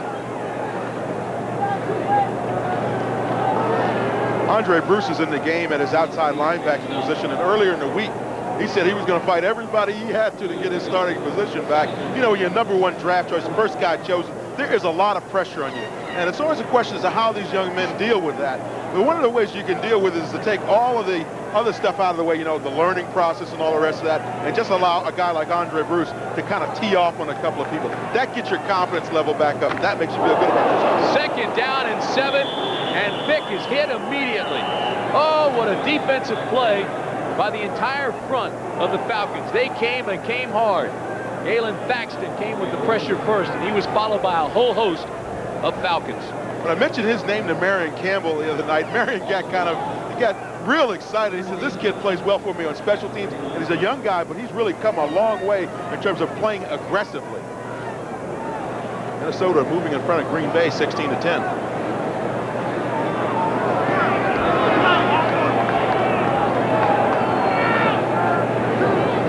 Third down and long. 7 defensive backs for the Falcons, and it's in the direction of Tune, but incomplete. Bobby Butler was there covering. Let's take you back across the river, and here's Brent. Well, Tim, here is the Viking touchdown finally. Joey Browner's interception set it up. Finney leads the way, and watch Herschel Walker. In for the touchdown. 7 minutes to go in the third. Vikes lead the Packers by 6. Back to Tim. All right, Brent. The Jets are out of the huddle. And Prokop is back to punt. So prime time, Deion Sanders will be standing at the 16-yard line. If Prokop gets it high enough, he'll be kicking into an awfully steady wind. It's a high punt, and the wind will knock it down at the 25, but it takes a New York Jets bounce inside the 10 to the 5, and will be down at the 2-yard line.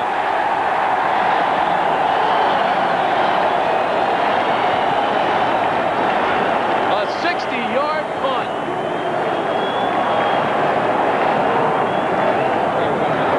But there's a flag down.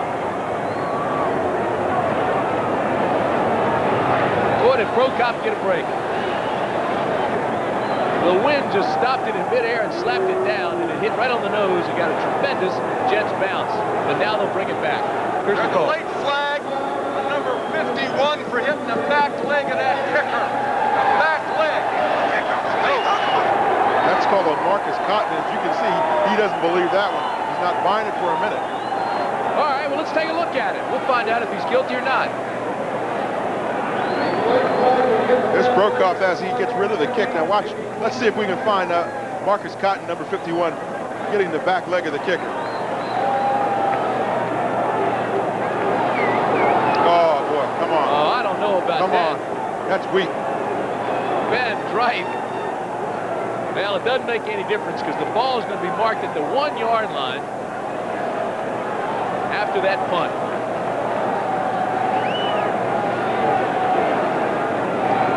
I'm not even sure why Ben Drake made a big deal out of it. If it was against Atlanta, they were taking it back anyway down to the 1-yard line. That would have been cool about that one. 2:24 remaining third period.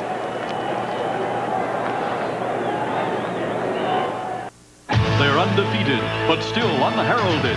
Bama's Crimson Tide goes after national championship respect when they face 10th-ranked Auburn next Saturday.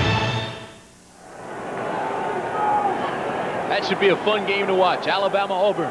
You saw Keith McCants with the sack. He'll be a first-rounder. And after Notre Dame losing yesterday, who do you think is going to be number 1? Alabama? Well, you got to look at Colorado, but that's probably the worst thing that could happen to Colorado was Notre Dame losing, and Alabama still unbeaten. Now has a great shot. First down, Falcons. They're backed up at the 1. Miller goes up top. He's got a man, and it's knocked away at the last second by Bobby Humphrey. Boy, Floyd Dixon had a step on him. They finally got a receiver behind Humphrey, and now the ball's just a little bit underthrown, and really Humphrey makes a heck of a play on this thing. But this is taking a big chance down the goal line, but that's the time when you want to take this kind of chance on first down. And you see Dixon there just got covered at the last minute, but watch Chris Miller unload this football. Boy, he tried on this one, but gets good protection up front from his offensive line. Just a little bit more separation is what Floyd Dixon really needed. It'll be second down and 10. Two tight ends. Settle blasts his way up off left tackle and gets out to the 5. Paul Fraze trips him up. Excuse me, Tim. You think about the timing on a play like that, and really first down is probably the best time to attempt a long pass like that because everybody's thinking, well, they want to get their backs away from the wall because they're right down there on the 1-yard line.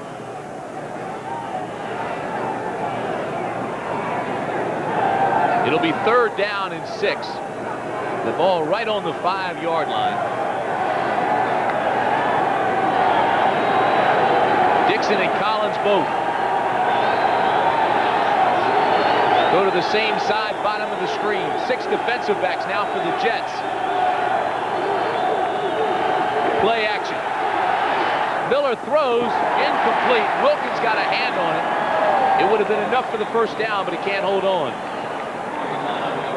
He should have held on. Wilkins had that ball right in his hand. That's a dangerous place for some receivers. Chris Miller comes out and puts this one on the button, and if your tight end doesn't grab a hold of it, there's nothing you can do about it.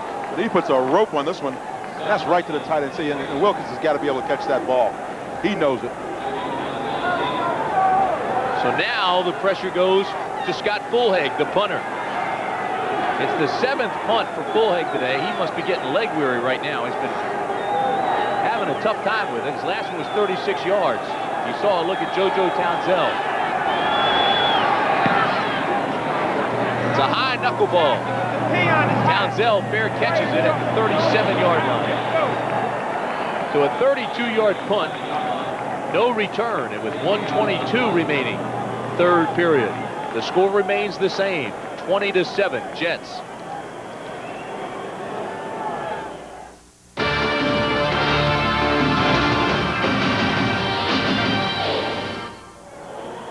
They've moved this one from Birmingham, Alabama, up the road to Auburn. You'll be able to watch it live, 2 o'clock Eastern Time, Saturday, here on CBS Sports. Alabama against Auburn. And then, don't forget, next week, live from the Downtown Athletic Club in New York City, CBS will announce the Heisman Trophy Award winner. 5:30 Eastern Time. Who do you like, Dan? I like Andre Ware at Houston. I know a lot of people haven't seen him play on TV because of the probation and all. He's got to be the guy, though. I agree with you. The flea flicker. O'Brien looks deep. Now throws back, and Vick pays the price. Again, it's your guy, Galen Thaxton.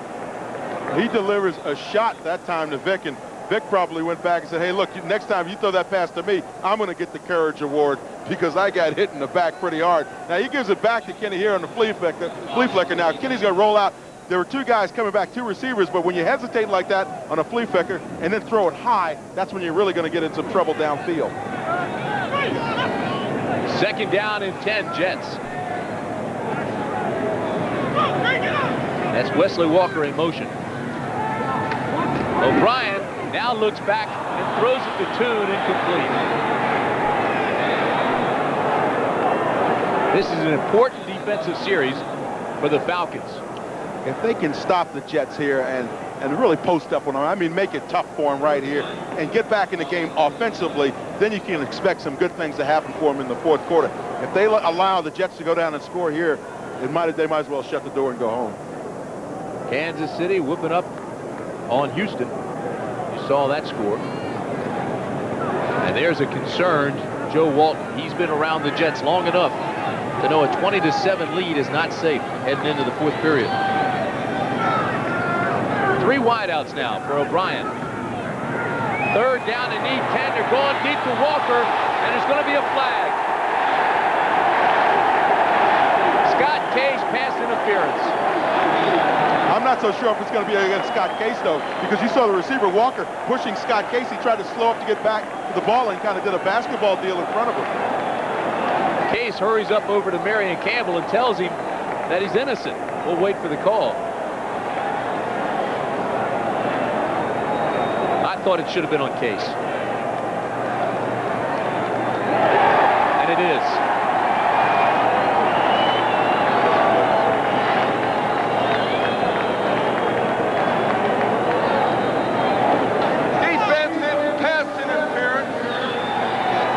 I don't know what Case is upset about, because I thought he had interference right from the get-go. Defense pass interference. That's a 1st down. Number 25. Let's watch the end of this play. You see there, Case is trying to get in position, and he pushes Wesley Walker out of the way a little bit. So, yeah, I guess you can call it pass interference. It's kind of a mutual thing there, because Wesley Walker is slowing up. Here's another look at it. Wesley Walker's breaking down. Scott Case looks around for the football, and I think that's why Scott thought he was in pretty good shape, because he turned around to look for the football and thought that he was going to get away with it at that point. Well, defensive backs think if they look back, they can get away with it now, and most times they do. But he had that right arm, as you said, on him all the way. A 30-yard penalty on 3rd down and 10, and it gives the Jets 1st and goal at the 7.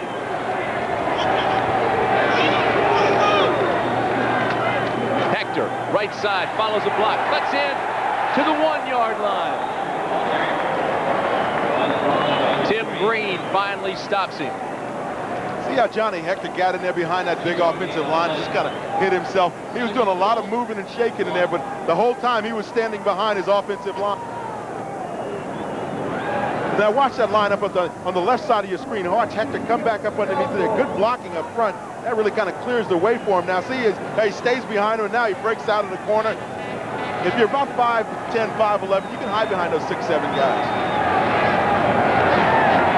Second down at the 1.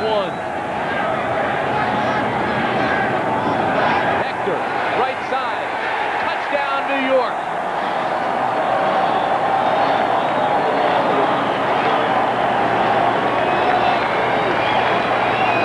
Hector's second touchdown of the game.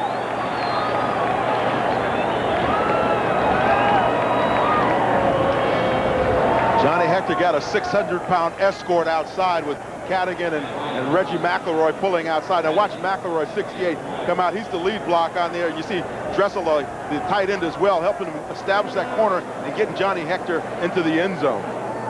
Big pass interference call against Case on 3rd down and 10. And Lay's kick is good.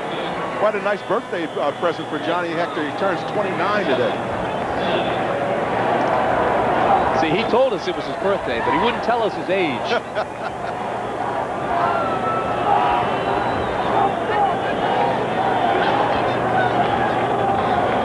Now watch these guys here. This is going to be McElroy. He's going to pull out. Now the tight end's going to block down here and try to seal off the corner.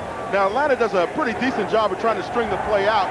But now when that line gets out front, now watch number 68. That's McElroy. See him hook up on the outside. He establishes the corner and allows Hector to come on back up into the end zone.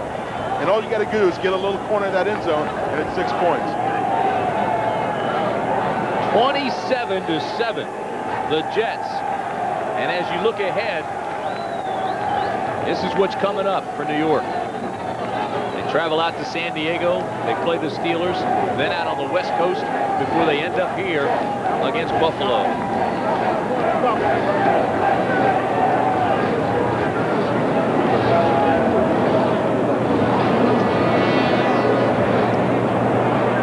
Case, who had that pass interference call on 3rd down and 10. Just when we thought up here, anyway, that Atlanta had momentum. So Lay will tee it up and punt deep to Sanders and Jones. Boy, Atlanta needs a big play now. 18 seconds remain, 3rd period.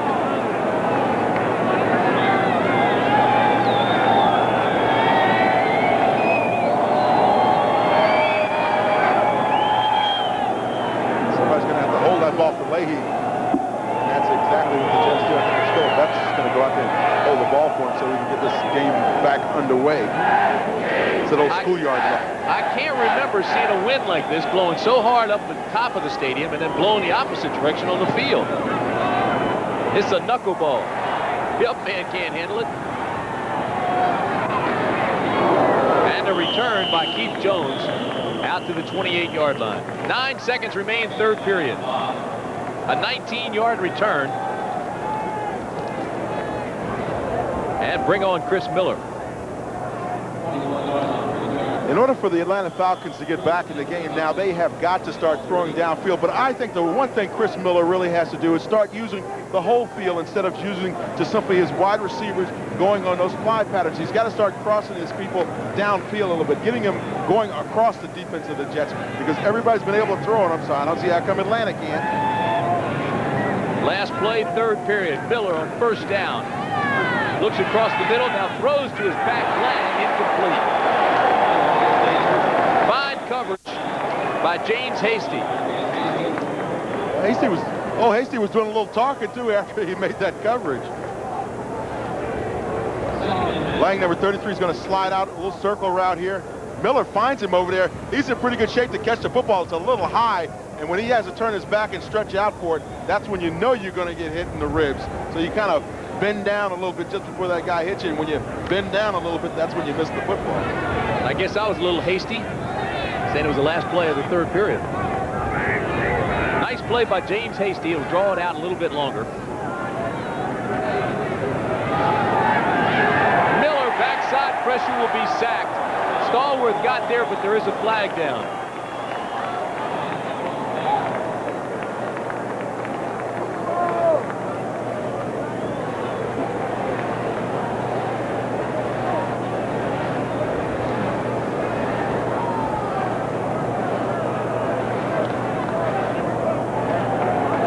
It's against Atlanta.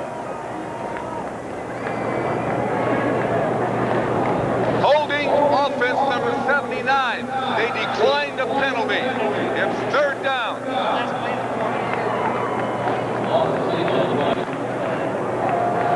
And that's the end of the third period. With the score, the Jets 27, the Falcons 7. We now pause for a word from your local station.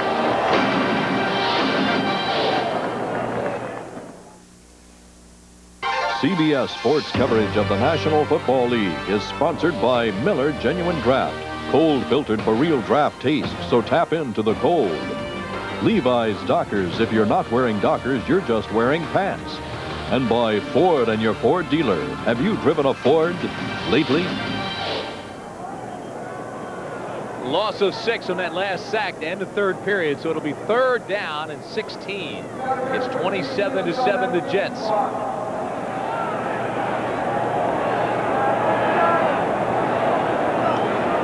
Bruce over on the sideline, that #1 choice in 1988 for the Falcons, finally got back on the playing field because he proved to everybody in the Falcon organization this week how desperately he wants to maintain his position as a starting outside linebacker for him. So Marion Campbell gave him his chance and let him get back out in the ball game and get active. Falcons have to get offensive. They've got to score and score quickly. They're 1 for 9 on third down conversions today. This is third down and 16. Collins in motion. Miller on the waggle. Sets, throws, drills it. Incomplete. Broken up nicely by Bobby Humphrey.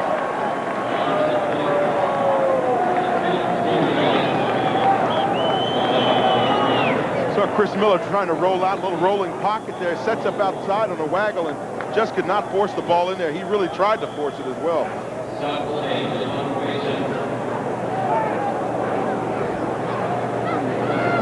Pass to note that Scott Sekiels has replaced Dan Marino for the Miami Dolphins. Marino is in the locker room getting chest x-rays for a possible rib injury. So pass that note along to all AFC fans because I know Jet fans are interested in that one. And we've got a player down here on the field as well for the Falcons.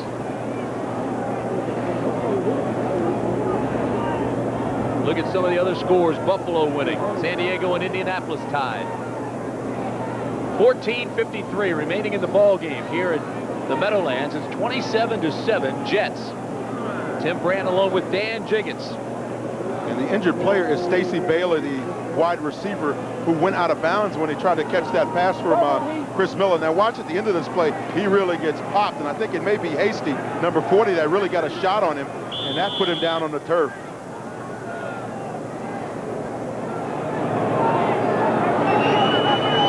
Bullhaig is back to punt. He's standing at his own 9. JoJo Townsell and Philip Epps are at the 26. Bullhaig gets a wobbler. That'll come down and be dropped by JoJo Townsell, and the Falcons got it. Beckman, the tight end, got down on the coverage and made the recovery. Big play for the Falcons. Now you start thinking about, if you're Marion Campbell, this is that little push that you needed offensively. Now you get down the field. Now you start making some things happen. But JoJo Townsell just simply muffs this one. He comes right into his hands and goes right out the other side. And Beckman is down there in good coverage. You see those Falcons, they squeeze the ball first. They squeeze the receiver so he can't get to the ball, and then they go after. But watch, Townsell has this one all the way. He should have just caught the football. It was only a 39-yard punt, but there's a swirling wind, and it was like a knuckleball. Big turnover. First down at the 32. The reverse. Dixon doesn't really fool anybody. Will have to do it on his own. And he loses a yard. He ran 50 yards to lose 1.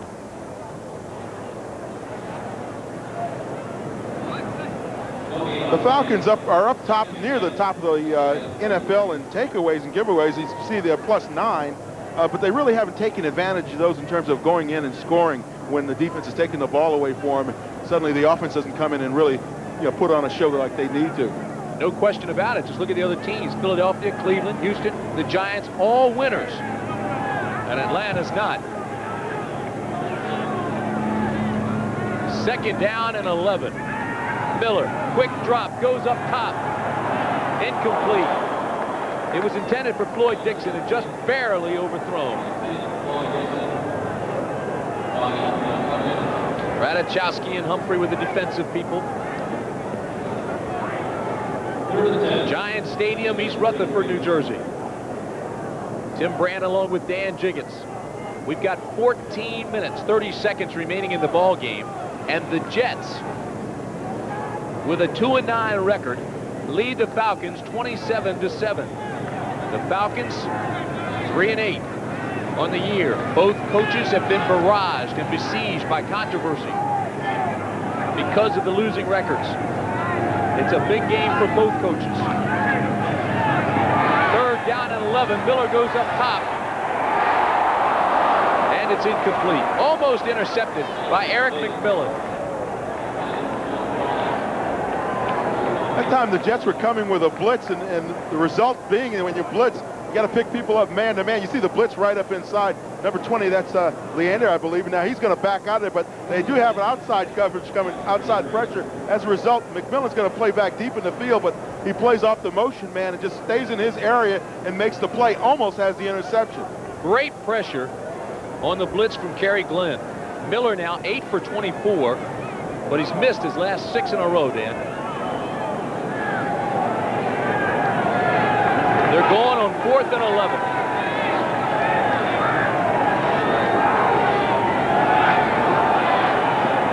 Miller throws the completion. No, incomplete, and there's a flag down anyway. I think one of the Falcon linemen may have jumped a little early. Somebody looked like they got up off the ball just a little early. It was intended for Bailey, but the flag is against the Falcons. Illegal motion on the offense. They declined the penalty. Is that an incomplete pass? That's 4th down. We're going the other way. 4th down. Well, we called it incomplete, and it is. Now, we talked about how Atlanta doesn't take advantage of turnover situations. When they got the ball down there at about their 30-yard line, they just squander an opportunity to take it in and score.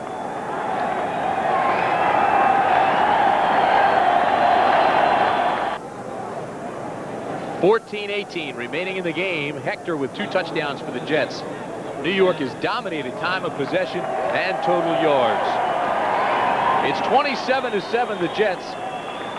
And there's going to be a big change right here. We understand now that Ken O'Brien has gone out with a concussion.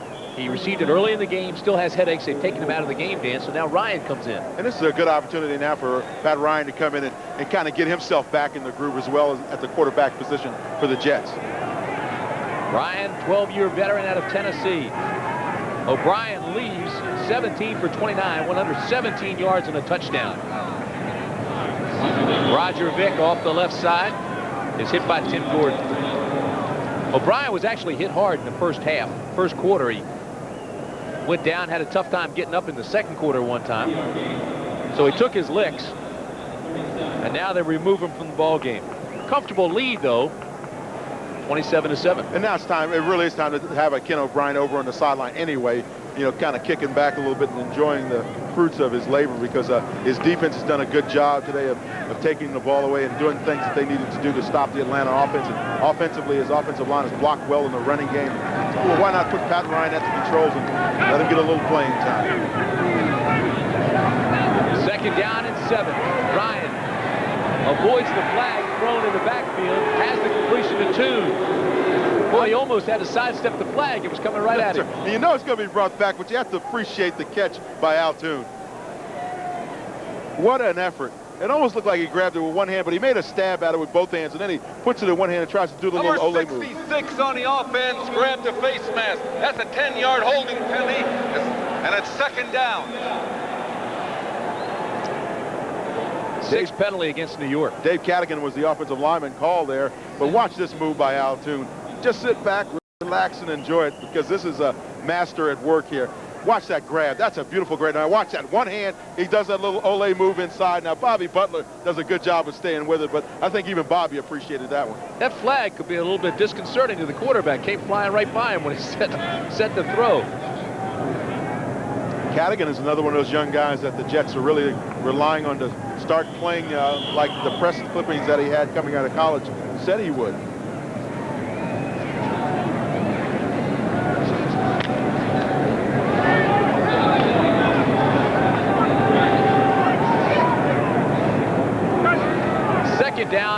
17.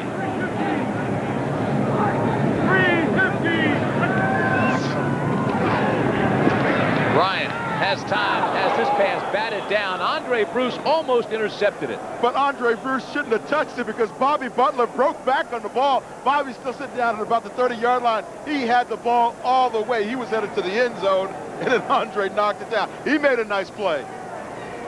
But Bobby Butler's going, oh, man, I had money in my hands. Now watch Bruce from his outside linebacking position. Number 93 jams the tight end, plays down very nicely, then sits back in there, and watch him slap the ball down. But the key was Bobby Butler. You see right there, Bobby had both hands out in front. He had 6 points on his mind. It'll bring up 3rd down and 21.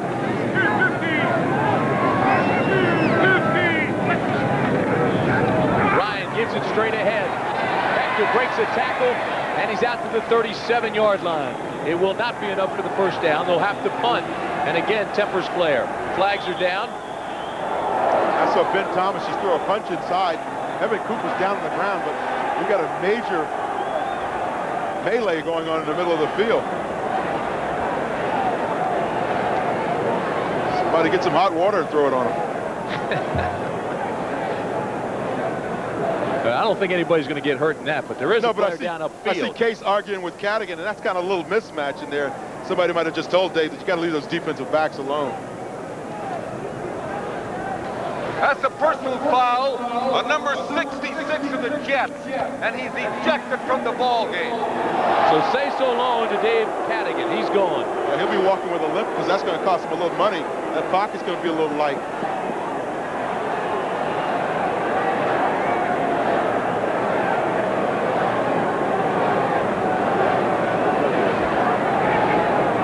Meanwhile, Evan Cooper is up, and he limps off the field.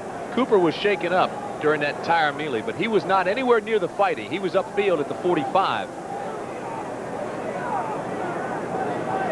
That was after the play was over. It's 4th down, 15-yard penalty. And that really puts the Jets in tough position now because it backs them up 15, and now Prokop has got to get away a heck of a punt. And the fans here do not like that decision. There is still plenty of time left in this ball game. 12:51 remaining. Joe Prokop was a decathlete coming out of college, and it's one of the reasons why a lot of people like him as a punter because he's pretty versatile as an athlete. Deion Sanders at the 35. And the punters that have had to kick against Atlanta say that Sanders throws them out of his rhythm because they start thinking about him being back there, and it throws their stride off. I mean, they don't want to kick it right to him. They try to avoid it. So Deion pull that face mask up. I think he's getting ready to do some damage here. He's turning into a bandit. Let's see what he does.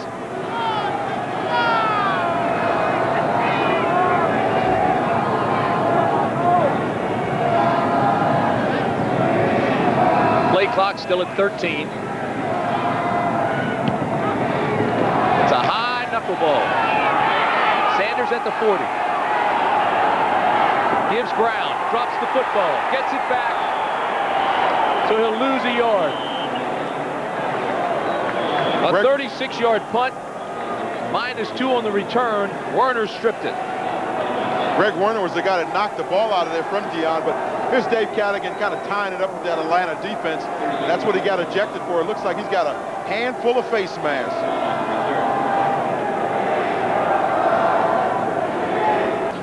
Just moments ago, Dave Cadigan, the offensive lineman for the Jets, was asked to leave the premises after getting ejected from the game for fighting. So he's going to take an early shower, and like I said, he'll be walking with a little bit of a limp because one of those hips is going to be a little light. There's going to be some dough out of it. So the crowd comes to life with that. Since the touchdown pass to Wilkins, Miller has missed 7 passes in a row. First down, Falcons. Miller throws and is hit from behind. Incomplete. Good pressure that time by stalwart number 96, the defensive end, came in from his defensive line position and really came on that backside of Miller and forced him to throw before he wanted to. Now watching this area right here, right in front of you, that's where Stalwart's is going to come from, and he's going to put a nice pass rush on. Then you see him there working against Clayton, and he gets to that backside, and Clayton I think got a call for holding. That's offensive pass interference. That was a forward pass. 87 offense, 10-yard penalty, and it's first down. So you can see the flag come in on the replay, so it's against Wilkins, and they'll move the Falcons back. It was not against Clayton. I hope he'll forgive me, Stan.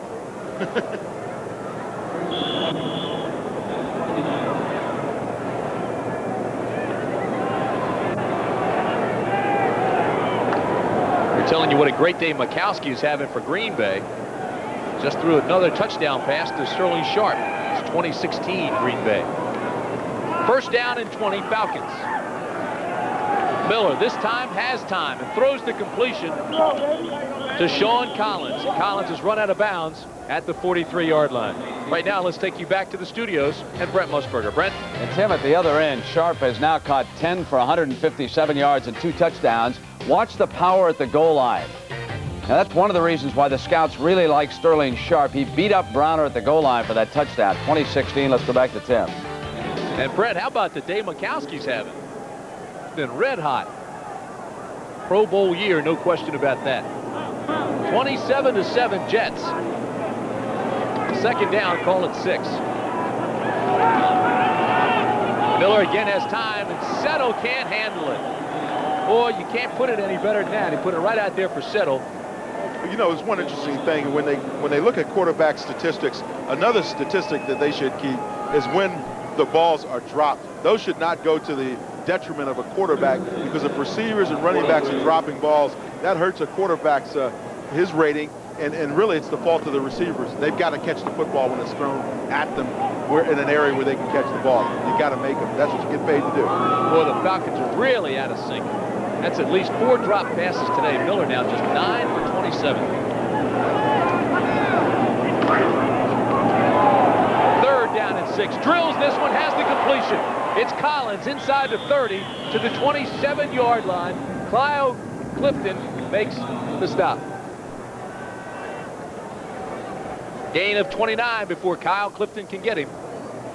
And now Chris Miller takes some time to look downfield, and that's the key. If you get the time and you take it and you find the open receiver, which he does here, hey, that's how the offense works. But again, now he's starting to work the inside of that field. We talked about how he had to get inside, maybe work some slanting patterns, and this time he goes to Collins downfield, and he's successful.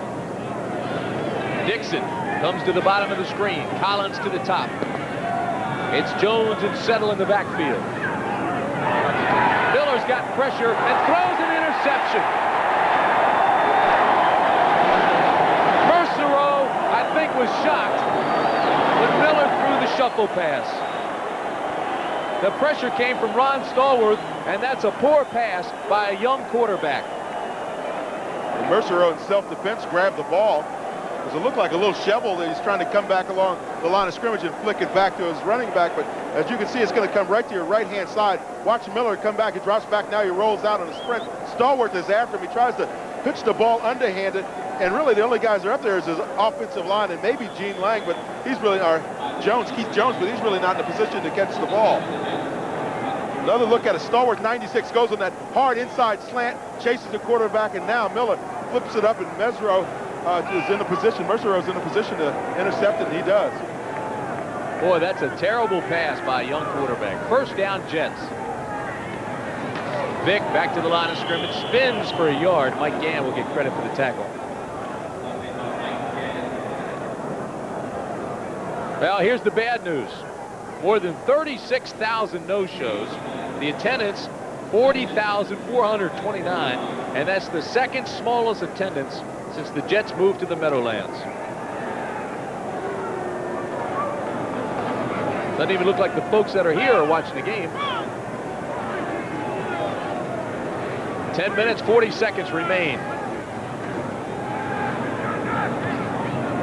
Nice pass from Ryan to Toon, who breaks the tackle and is close to the first down. What an effort by Al Toon.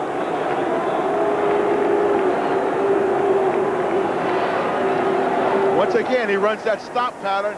Defensive backs are laying off, comes back, catches the football, and then just goes.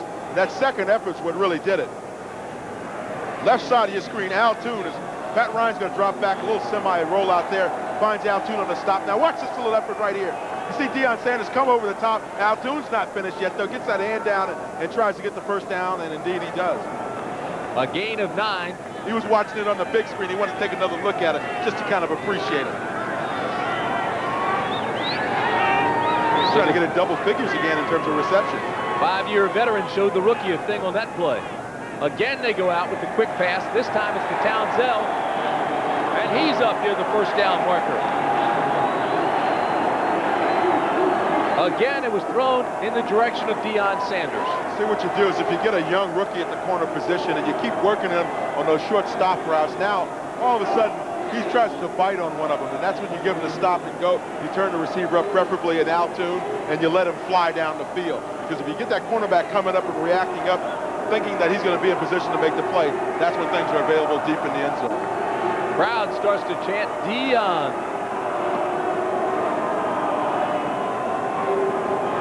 Second down and less than 1.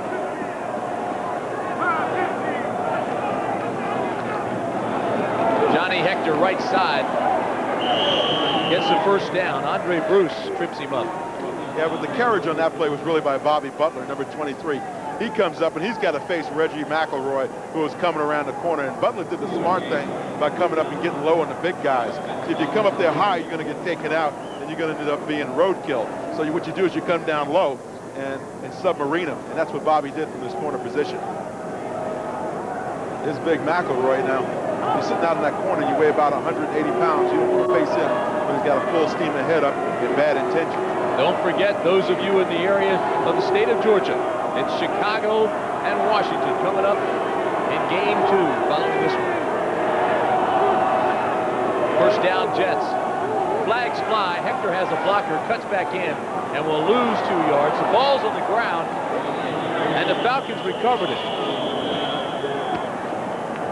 So if it's against the Jets, the Falcons will decline it.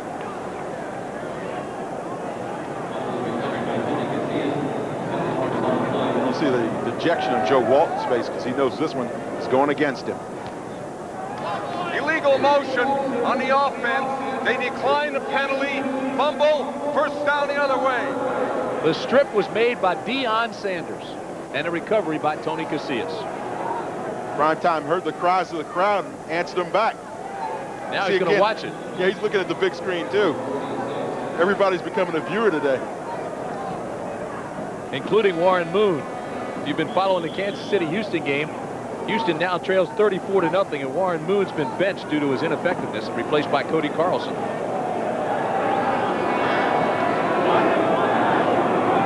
Eight minutes exactly left in this ball game. It's 27-7 the Jets. Miller back from his interception, throws to Dixon. Broken up nicely by Bobby Humphrey. Correction, James Hasty.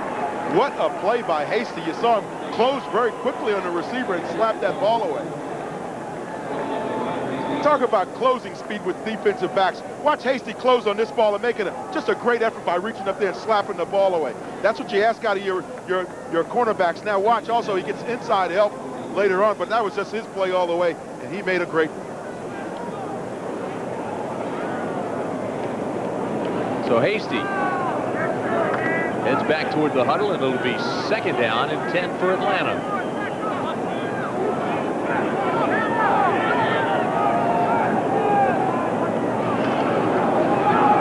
Miller underneath has Lang, and Lang has the Atlanta first down to the 41-yard line.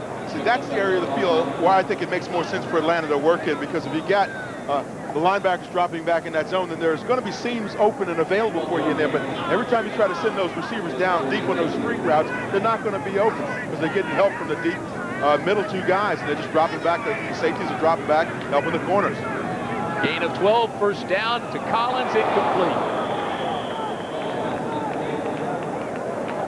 Miller's got to be frustrated. He's had a whole bevy of passes dropped today.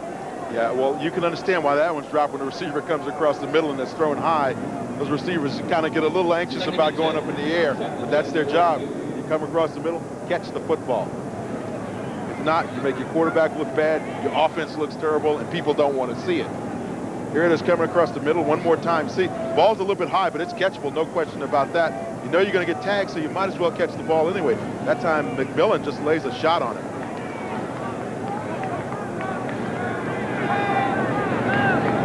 .7:22 remaining. Miller now, 11 of 32.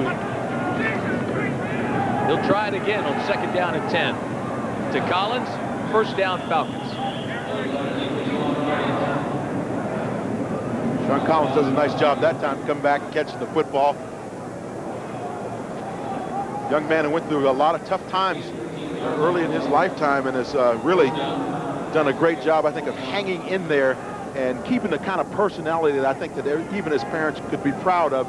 When you look at what he likes to do, working with young children and teaching them the anti-drug message, I think that's something that every pro player should really concentrate on doing and living his life the right way. Well, that's the key. He's the leading rookie wide receiver in the league. He's only 22 years old, and he's got 16 hours to graduate with a degree in psychology. He said that's very important to him. 1st down. Miller throws to his back, and Lang drops it this time across the middle. Miller could hear the footsteps of big Kyle Clifton coming after him.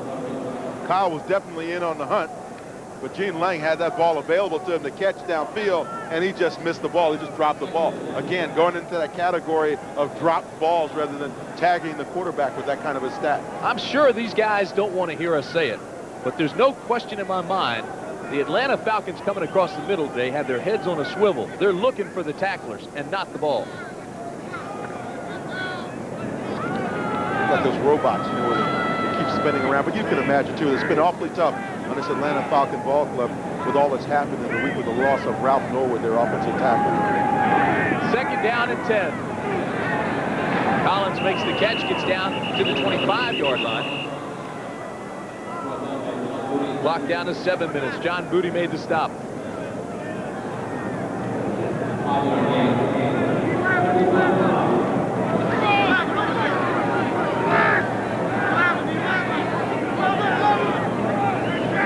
Third down and 6.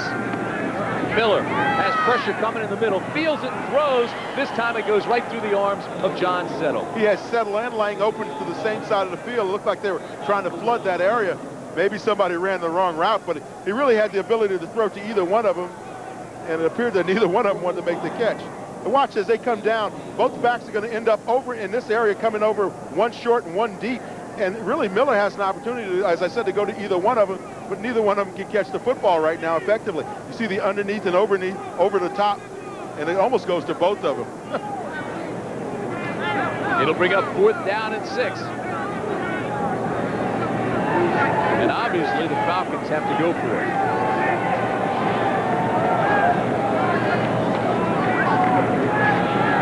Miller has pressure, throws incomplete. This one is dropped by Wilkins. Right in his hands.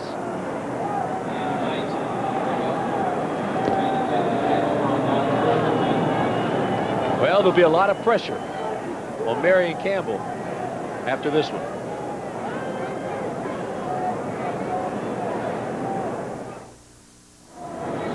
College football coverage continues here on CBS next week. Alabama against Auburn. That's at 2 o'clock Eastern time right here on CBS Sports. And that'll be followed exclusively on CBS, live from the Downtown Athletic Club in New York City, the announcement of the Heisman Trophy Award winner. All live on CBS next Saturday afternoon. 6:35 remaining in the ball game. This is Vick off the left tackle side, and he gains 2. We'll take you back across the river to our New York studio. Here's Brent. Tim, let me update. We have our first final. Buffalo, a winner over Cincinnati, so they win the AFC Championship rematch today up in Buffalo. Jim Kelly, 3 touchdown passes, 20 now for the season. Now, elsewhere, the Minnesota Vikings were stopped inside the 5. They settled for a field goal. They have just recovered a fumble, so the Vikings have the ball back. And we'll keep you up to date on that one. Let's return you to Tim. Yeah, Brent, but everybody knows the Green Bay Packers. Everybody knows the Green Bay Packers wait until the 4th quarter to win ball games. That's what they've done all season. 2nd down and 6 at the 29. 5:50 remaining in the ball game. Another catch by Toon. Ryan Toon working on Sanders. 8th catch for Toon this afternoon. He had 11 last week. Well, they're starting to empty out those that did come. Second smallest crowd since the Jets have moved to the Meadowlands. 5:28 remaining in the ball game. The Jets lead Atlanta 27-7. Tim Brand along with Dan Jenkins. Well, we've seen Atlanta twice this year, Dan. And we saw him in San Francisco and we saw him here. We've only seen him score one touchdown. Offensively, they have not been very good this season. And when you look back, they've been able to stay in quite a few ball games, but they just have not been able to take advantage of key opportunities offensively. No whistle, this one dead. There's a flag down at the line of scrimmage. False start on the offense. That's a 5-yard third down. Well, I don't think there's any question in either of our minds, and certainly I would assume the minds of the viewers, that this Atlanta Falcon team has certainly been affected, and well they should be, by the tragic death of their teammate, Ralph Norwood. Especially when you look at a young ball club and how that can really have a negative effect on you. Because everybody's mind is on the family of Ralph Norwood. You've got to feel that way. You don't. I don't think you'd be human. Good look at O'Brien, or Ryan rather, who replaced O'Brien. O'Brien went out with a mild concussion, could return, but why should he? Ryan's having some fun in here. They've got a big lead. And Toon wants pass interference. The ball was right there at Toon. He was covered nicely by Tim Gordon. There is no flag. Nice little simultaneous action there. Gordon, good coverage on the play. I agree with the non-decision by the officials not to throw a flag. Green Bay leading Minnesota 20-19 in the fourth quarter. Magic Man's trying to pull out a little bit more magic. Miami losing big to Pittsburgh. How about Houston? Can't win if they're not in the house of pain.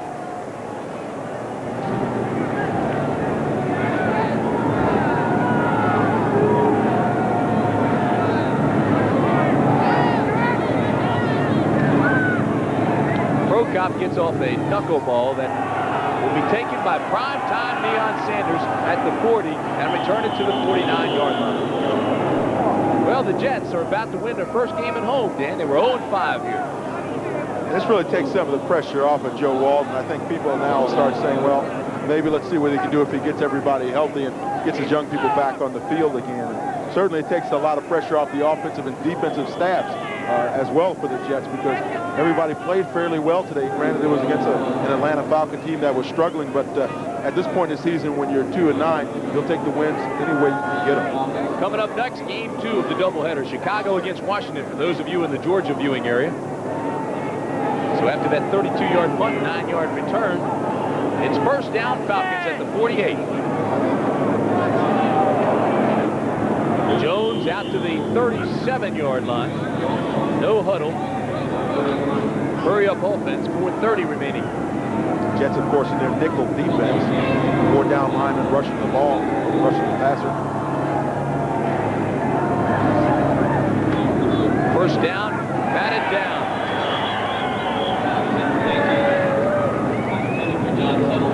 Loggeman got his hands on it and just batted that ball away like it was a toy. Jets defense, 89 average. They've given up 395 yards a game. Today only 209. So a good effort by that Jet defense today. Loggeman's been involved in a lot of that. #1 draft choice for the Jets. Everybody wondered why he was the #1 draft choice. He's come a long way. I talked to Wally Chambers, my former teammate, by the way. He's a defensive line coach here for the Jets. And he says this Loggeman's a good pass rusher. He's going to be a good player down the line. Well, I think we should give credit where credit's due, because they sure get blasted when they're inept. But defensive coordinator Ralph Hawkins had a pretty good game plan today. This defense has allowed 27 points per game, and it's allowed only 7 here this afternoon. Keep you updated on that Green Bay game. Let's go back to Brent. Tim, it looks like the Green Bay Packers are going to climb into a tie for first. 3 minutes to go. Wade Wilson's pass deflected by the nose tackle and intercepted by Dave Brown with the interception for the Packers. They have the ball and a 1-point lead, trying to run it out. Let's go back to Tim. Well, Brent, I'm not sure, but I think Dave Brown leads all active defensive backs in terms of interceptions in the National Football League. He's been around about 15 years, and he's got about 60 interceptions. 3rd down and 10. 4 minutes and 12 seconds remaining, and Miller has a whole lot of trouble and throws incomplete, intended for John Settle. Hasty and Clifton were back there banging the receiver around. Good defensive coverage. And now, if you're Chris Miller, you're starting to wonder whether or not, you can rely on certain guys to catch the ball for you, because he's had so many drop passes today. But again, we go back to all the problems that this club has had during the course of the week, and it's been a tough one on him. So what do? You rack it up and you go back at it again next week, and maybe you can get in a full week of practice and get your mind squared away and get back on football. Clock at 4:07. And again, Falcons go on 4th down and long. Dropped underneath and dropped by Gary Wilkins. Wow. And when things go bad, they go really bad. And that's the way they're heading right now for the Falcons. We start adding up the drop passes. It has to be 10 today. And, Marion Campbell can do a lot of things, but he can't go out and block. He can't go out and catch passes, and he can't play defense. He can only do so much as a head coach. And his coordinators and his coaches can only do so much. At some point or another, you got to rely on those guys out there on the field to do their part as well. Miller now 17 for 41, not counting the 10 drops.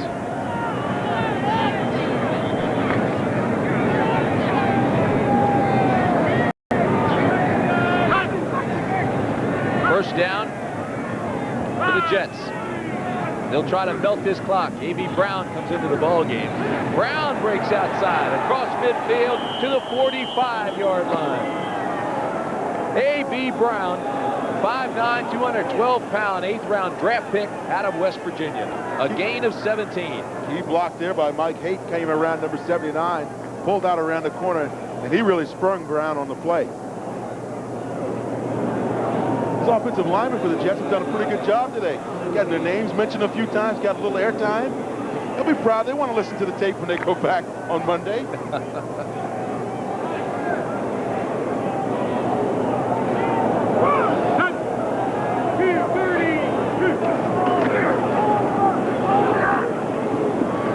Banging ahead, Brown off the left side.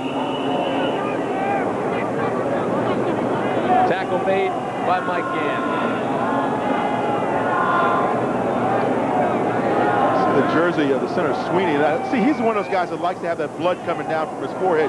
You saw that blood coming down on his forehead. He knows that's when he's been in the game. He comes here as a tough guy from Steeltown, Pittsburgh. He said he knows he's playing ball when that blood starts running down from his forehead. He's got it working for him right now. You see it's all the way down on his nose. Wipe a little bit off and put it on your pants. Put it on your pants? Yeah, that's so that way everybody can see it. What did you scare him? Second down and 5. Brown again with a nice cut to the 32-yard line. Brown had the elastic jersey that time, with the tearaway jersey. He could have gotten away from Ben Thomas, but Ben Thomas grabbed the back of his jersey and stretched it out of shape. He might have to go back to his tailor. A.B. Brown comes in with an impact. 4 carries, 30 yards for the rookie. Jim Sweeney, the center for the Jets, has been a guy that Joe Wald's been talking about like an all-pro. Says he's really been playing very well for him up inside. It's not often that centers get recognized as much as this guy probably deserves to be recognized. But as you can see, that forehead, that blood's still working down there pretty good. He may need another towel for that before long.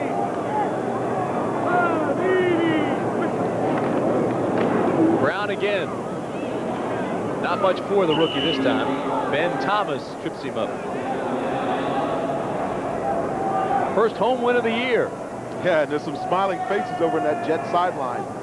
That's the kind of stuff that makes you want to play at home all of a sudden when you can start capturing a couple of games on the home front. Makes everybody very happy. Owner Leon Hess has got to be breathing a sigh of relief. A 2-minute warning. We'll be back.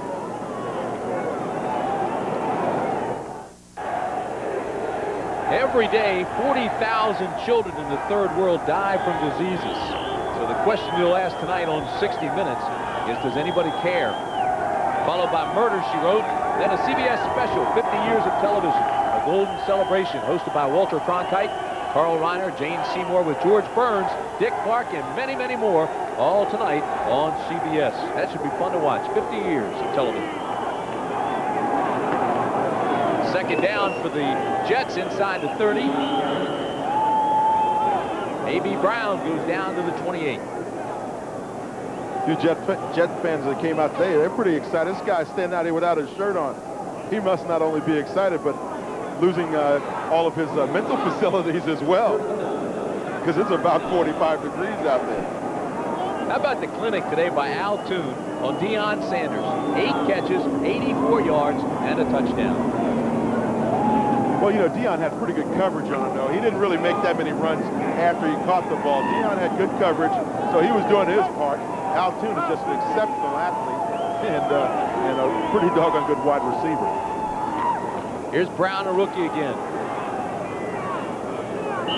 Well, Al Toon, it seems like just yesterday, he led the NFL with 93 receptions. That was last year. This year, he missed 4 games with a sprained ankle. Came into this game with 35 catches. 3-time Pro Bowler. 11 catches last week. So he's back and playing like that Pro Bowler. Coming up, we got that Chicago-Washington game, and now you start thinking about the Bears. They see the Packers winning, beating the Vikings. They could make a move up to the top of their division as well. But the Packers are the big surprise, I think, this season. And no one expected them to be as strong as they are. They can hold on to beat the Vikings today. That's a major move up the ladder for them. Great year for Mikowski.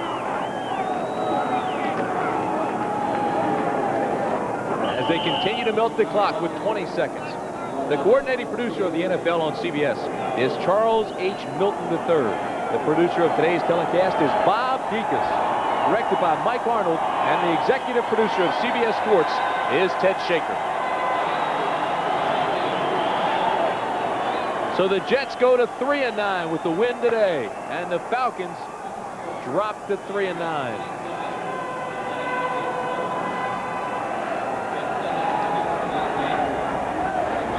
So the final score once again, the Jets 27, the Falcons 7. For Dan Jiggets, I'm Tim Brandt. You've been watching CBS Sports coverage of the National Football League.